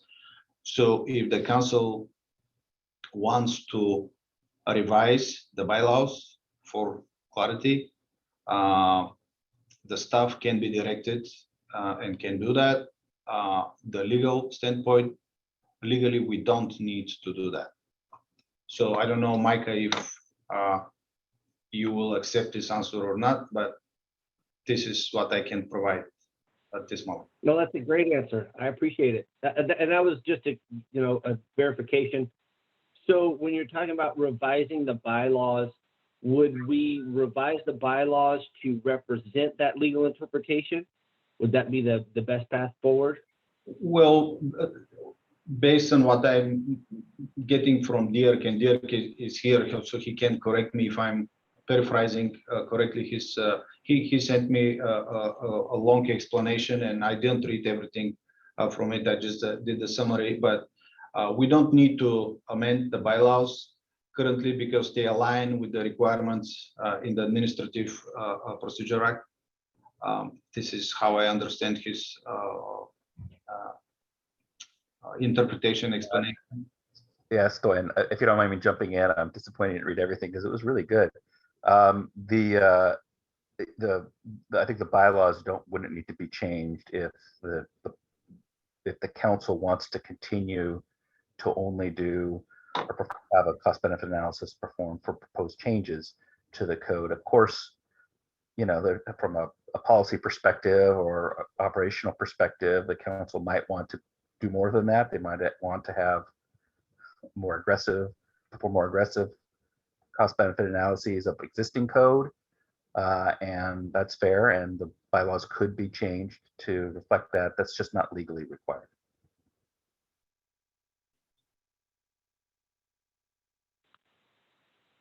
Can I ask you a follow-up question on that? Sure. I'm perfectly fine with it, by the way, leaving the bylaws as they are. I guess I would ask the second question, since it talks about in some of the technical advisory groups where it talks about reviewing proposed amendments to the codes. Could we get a clarification from you in the future that states whether or not a carried over proposal is a proposed amendment to the current base language? Does that make sense? Like we're not starting with the 2018 base language this next cycle. We're starting with the 2021 base code language, and we're proposing to carry over amendments. So I guess kind of a further clarification on what an actual amendment to the code is. Because if we're just carrying over, and I'm okay with not providing a financial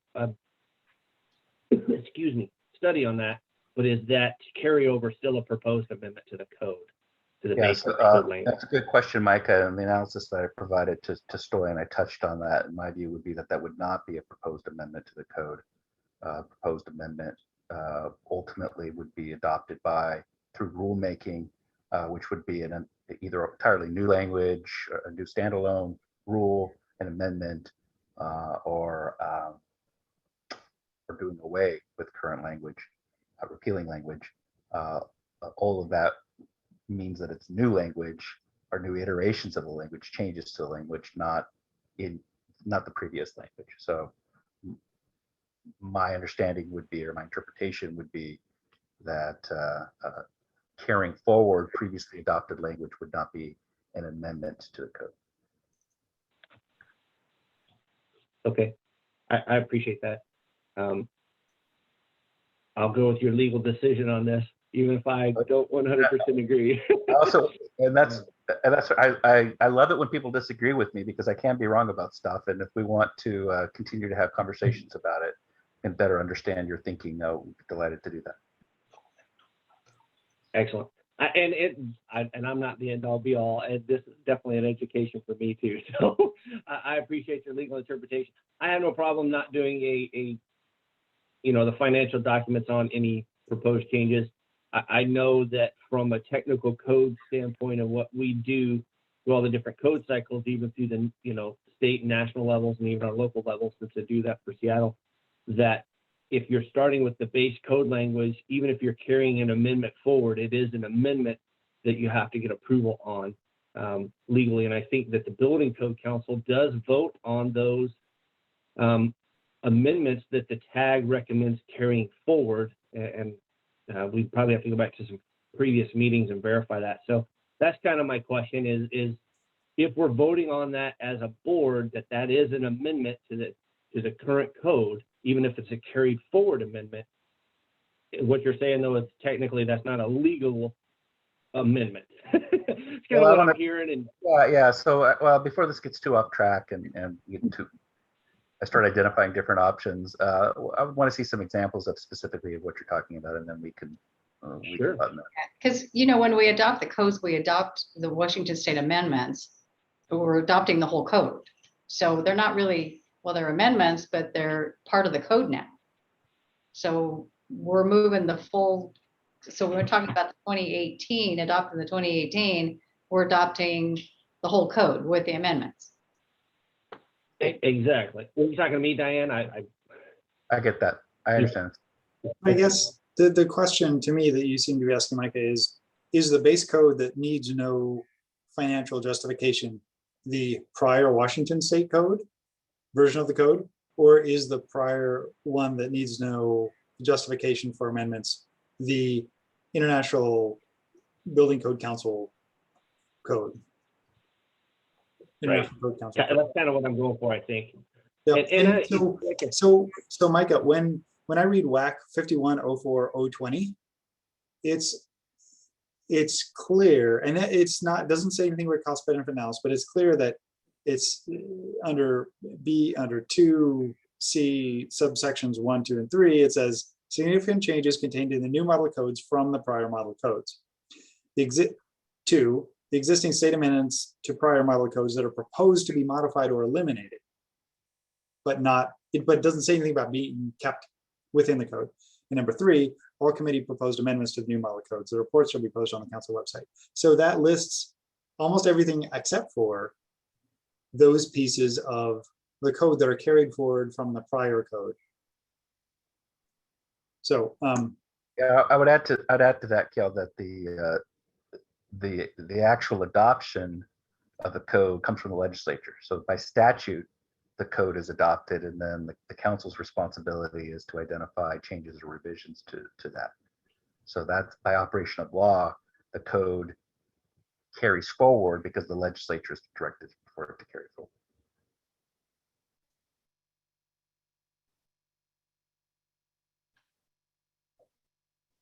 All right.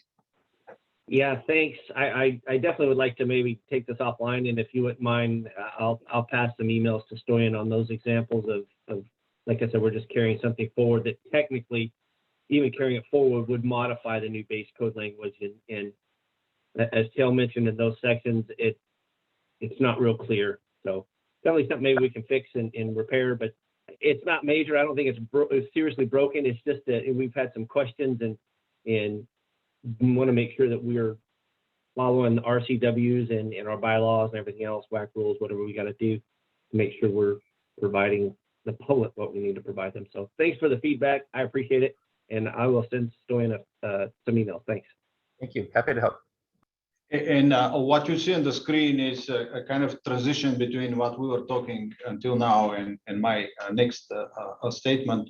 So this is all we have, number 7 under Article 3, technical advisory groups. This is what we have currently in the bylaws related to the cost benefit analysis. And this is when Micah started with his comment. So this is why I had it on the screen. And the second part of it, as you see, item 7, it refers to the work group on economic impact. And I will use, I don't like using this a lot. I'm joking, but this is my first code adoption cycle in Washington. So I wasn't here when the work group on economic impact was created.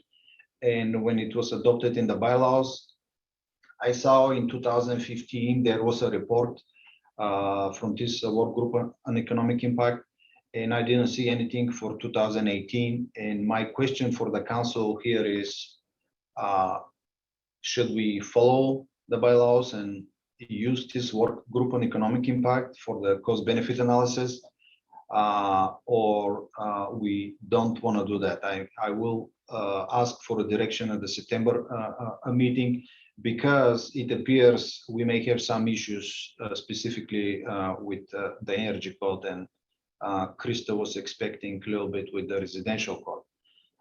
Currently we have a code proposal, and we have cost benefit analysis provided by the proponent, but this is what we are using in the documents CR 102 and CR 103.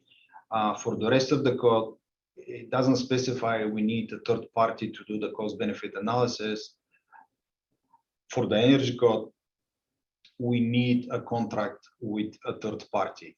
We are having some issues finding this third party that will do the cost benefit analysis. And my question is, should we use this work group on economic impact to work on the cost benefit analysis? So if you want to discuss it today, sure. If you don't, I will repeat the same question on the next meeting. It just letting you know that I'm having issues with this economic impact. Yeah, we can put it on the September agenda. So And- this, so the, sorry, this contract really needs to be in place in August and September. That's when the work's gonna happen in September. So just putting that out there. We need cost benefit analysis for the CR 102, and we need a cost benefit analysis for the CR 103 for the final adoption. So the first one for the energy code commercial, I would say you're right for September. For the CR 102, we may have some extra time for the CR 103. And it all, of course, it applies to the rest of the codes, but the energy code is the only one that talks about third party that needs to do the cost benefit.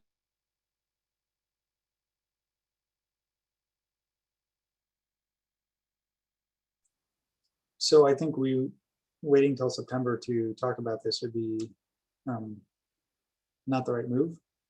I think we need to get this nailed down quite soon in order to keep the CR 102 and the Group 1 codes moving forward.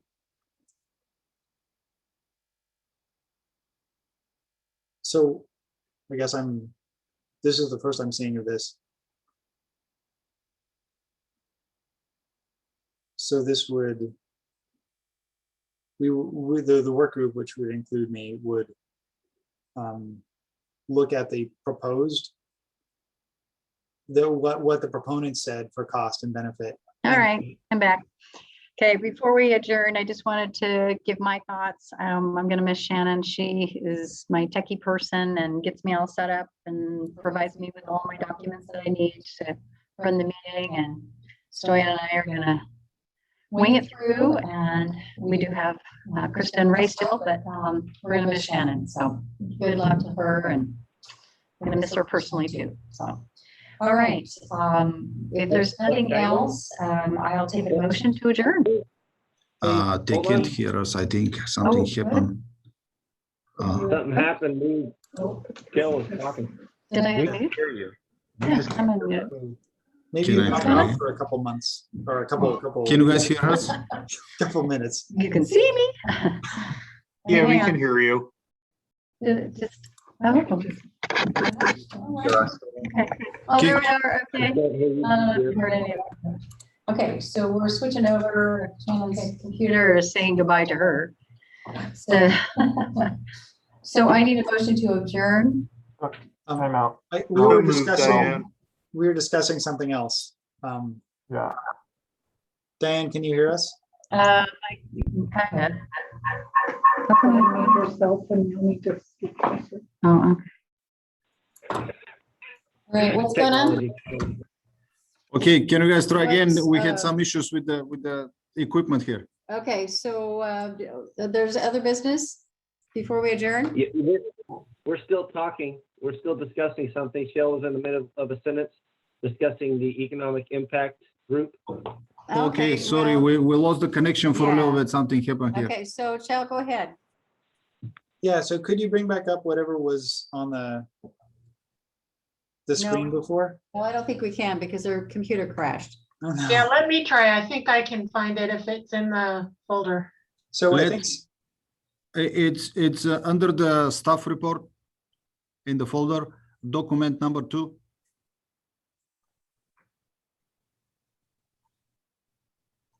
so I guess, so what's being proposed is a work group, and it's composed of the tag chairs, and we would get together probably in August and September and aggregate the cost benefit analysis from the proponents, from their code proposals, and that would then inform the CR 102, or that would be attached, whatever aggregated information we were able to come up with would be part of the CR 102 and would, we think, satisfy the cost benefit analysis requirement. I just have to say that it's unfortunate that this would have to happen, that that the Building Code Council would either not have the funds or not be able to attract an entity to do this third-party analysis, because I think it's really important. And I just have to state that for the record. It sounds like this is the remaining option that we have. And I don't know. So, Chell, I'd like to hear from others. we have this standing committee, right? And we did this last time. We just didn't do it this time, and we met several times. Okay. So we can certainly do that. And as the standing workforce, or the whatever we call it, and we can meet as a group and discuss, and then maybe Stoyan can work on an outside firm for the energy code. Is that what you're asking?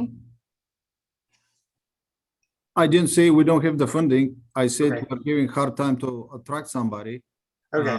And the other thing is this work group on economic impact is in the bylaws, and so Okay.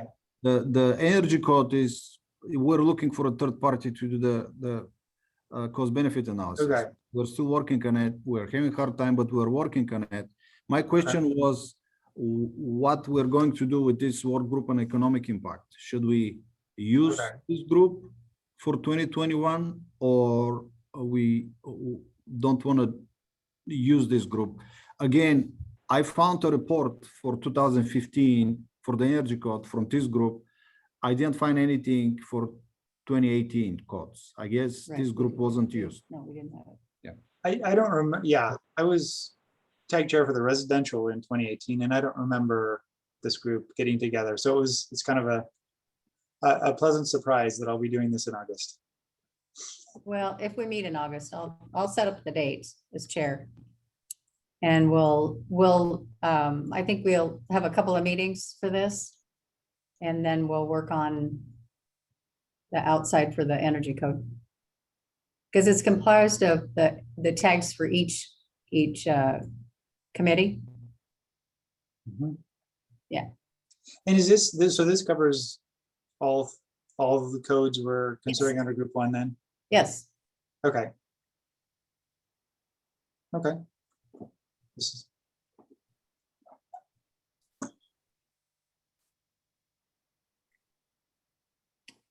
All right, anything else? Is this under other business right now, Madam Chair? Yes.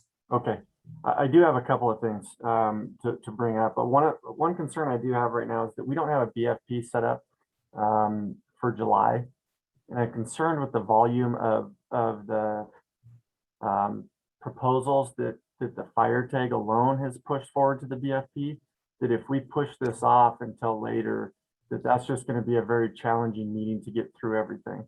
And so I'd like to set up a BFP meeting for July, if able. I know a lot of people are on vacation and it's kind of tough to get, everyone enough for a quorum, but I think not doing so is really going to put a lot of hours in a short period of time on the BFP committee. So I don't know when the next one is scheduled for. I don't know if it needs a motion, but I would like to see a BFP meeting in July. And I don't know how Andrew feels about that, but that is one thing I wanted to bring up. We don't have meetings scheduled in July and August, standing committee meetings or council meetings. The next one is in September. Correct. And that's a concern for me, which is why I'm bringing this up. I understand that. Well, on the BFP, we haven't even got into the residential code yet, the residential code yet. So we will be having a lot of BFP meetings. In September, is that what you're saying? Like we'll have weekly? Well, September, October, November. Okay. So, but if it's a big concern, maybe we could set something up in August. Well, Andrew, how do you feel about that? I don't want to be the only one on the. Yeah, see, I think we're fine waiting until September, from past experience. We move along pretty quickly. Yeah, rehash every single. Worried. With that, Andrew, would you be up for throwing together a correlation group for BFP? Something where someone with fire from the fire tag and someone from the building tag could just kind of correlate some of the proposed changes ahead of time before September. So you can't, if you're gonna have a meeting, you have to have notice and it's gotta be a public meeting. Understood. For the correlation group, that's what I would be referring to here, is to set up an additional committee on the side to get some of that work done prior to. No, you can't do that. I'm sorry.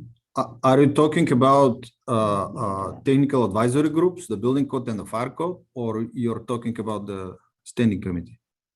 No, I just wanted a correlation group set up between building and fire tags, not the BFP.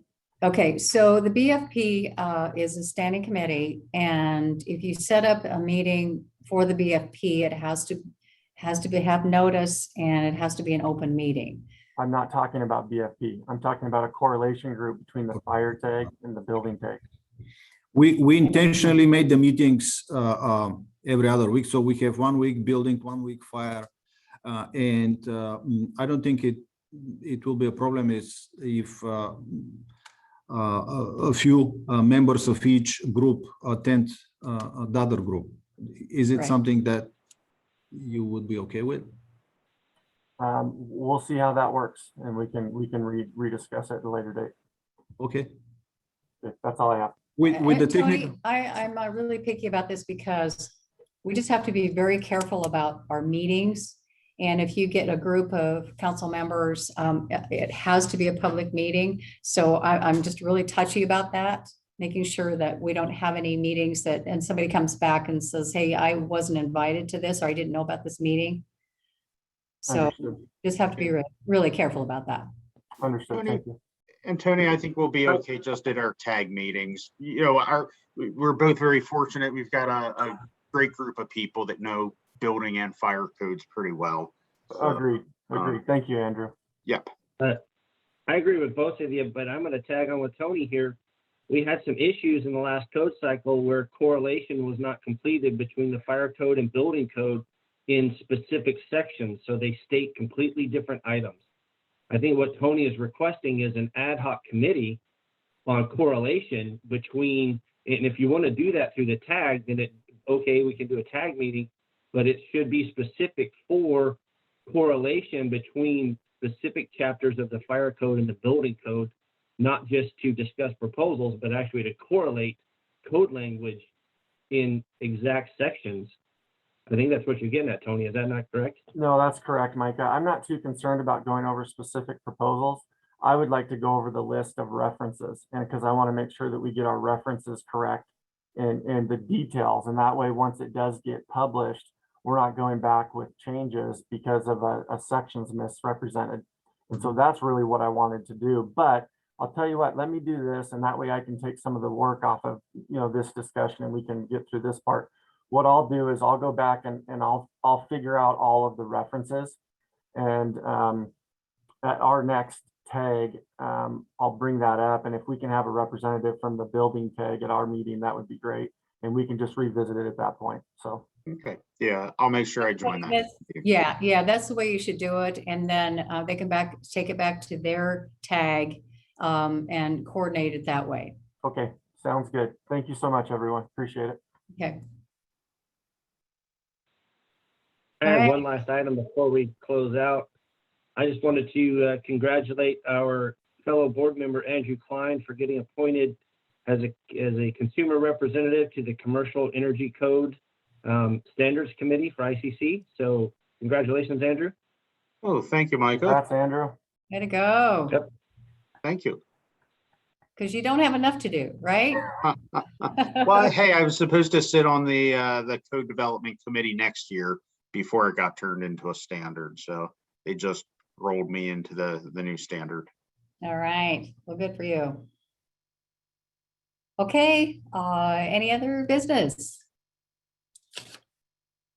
All right. Now keep in mind our next meeting will be September. So put it down on your calendars, and still have a lot of work to do. I need a motion to adjourn.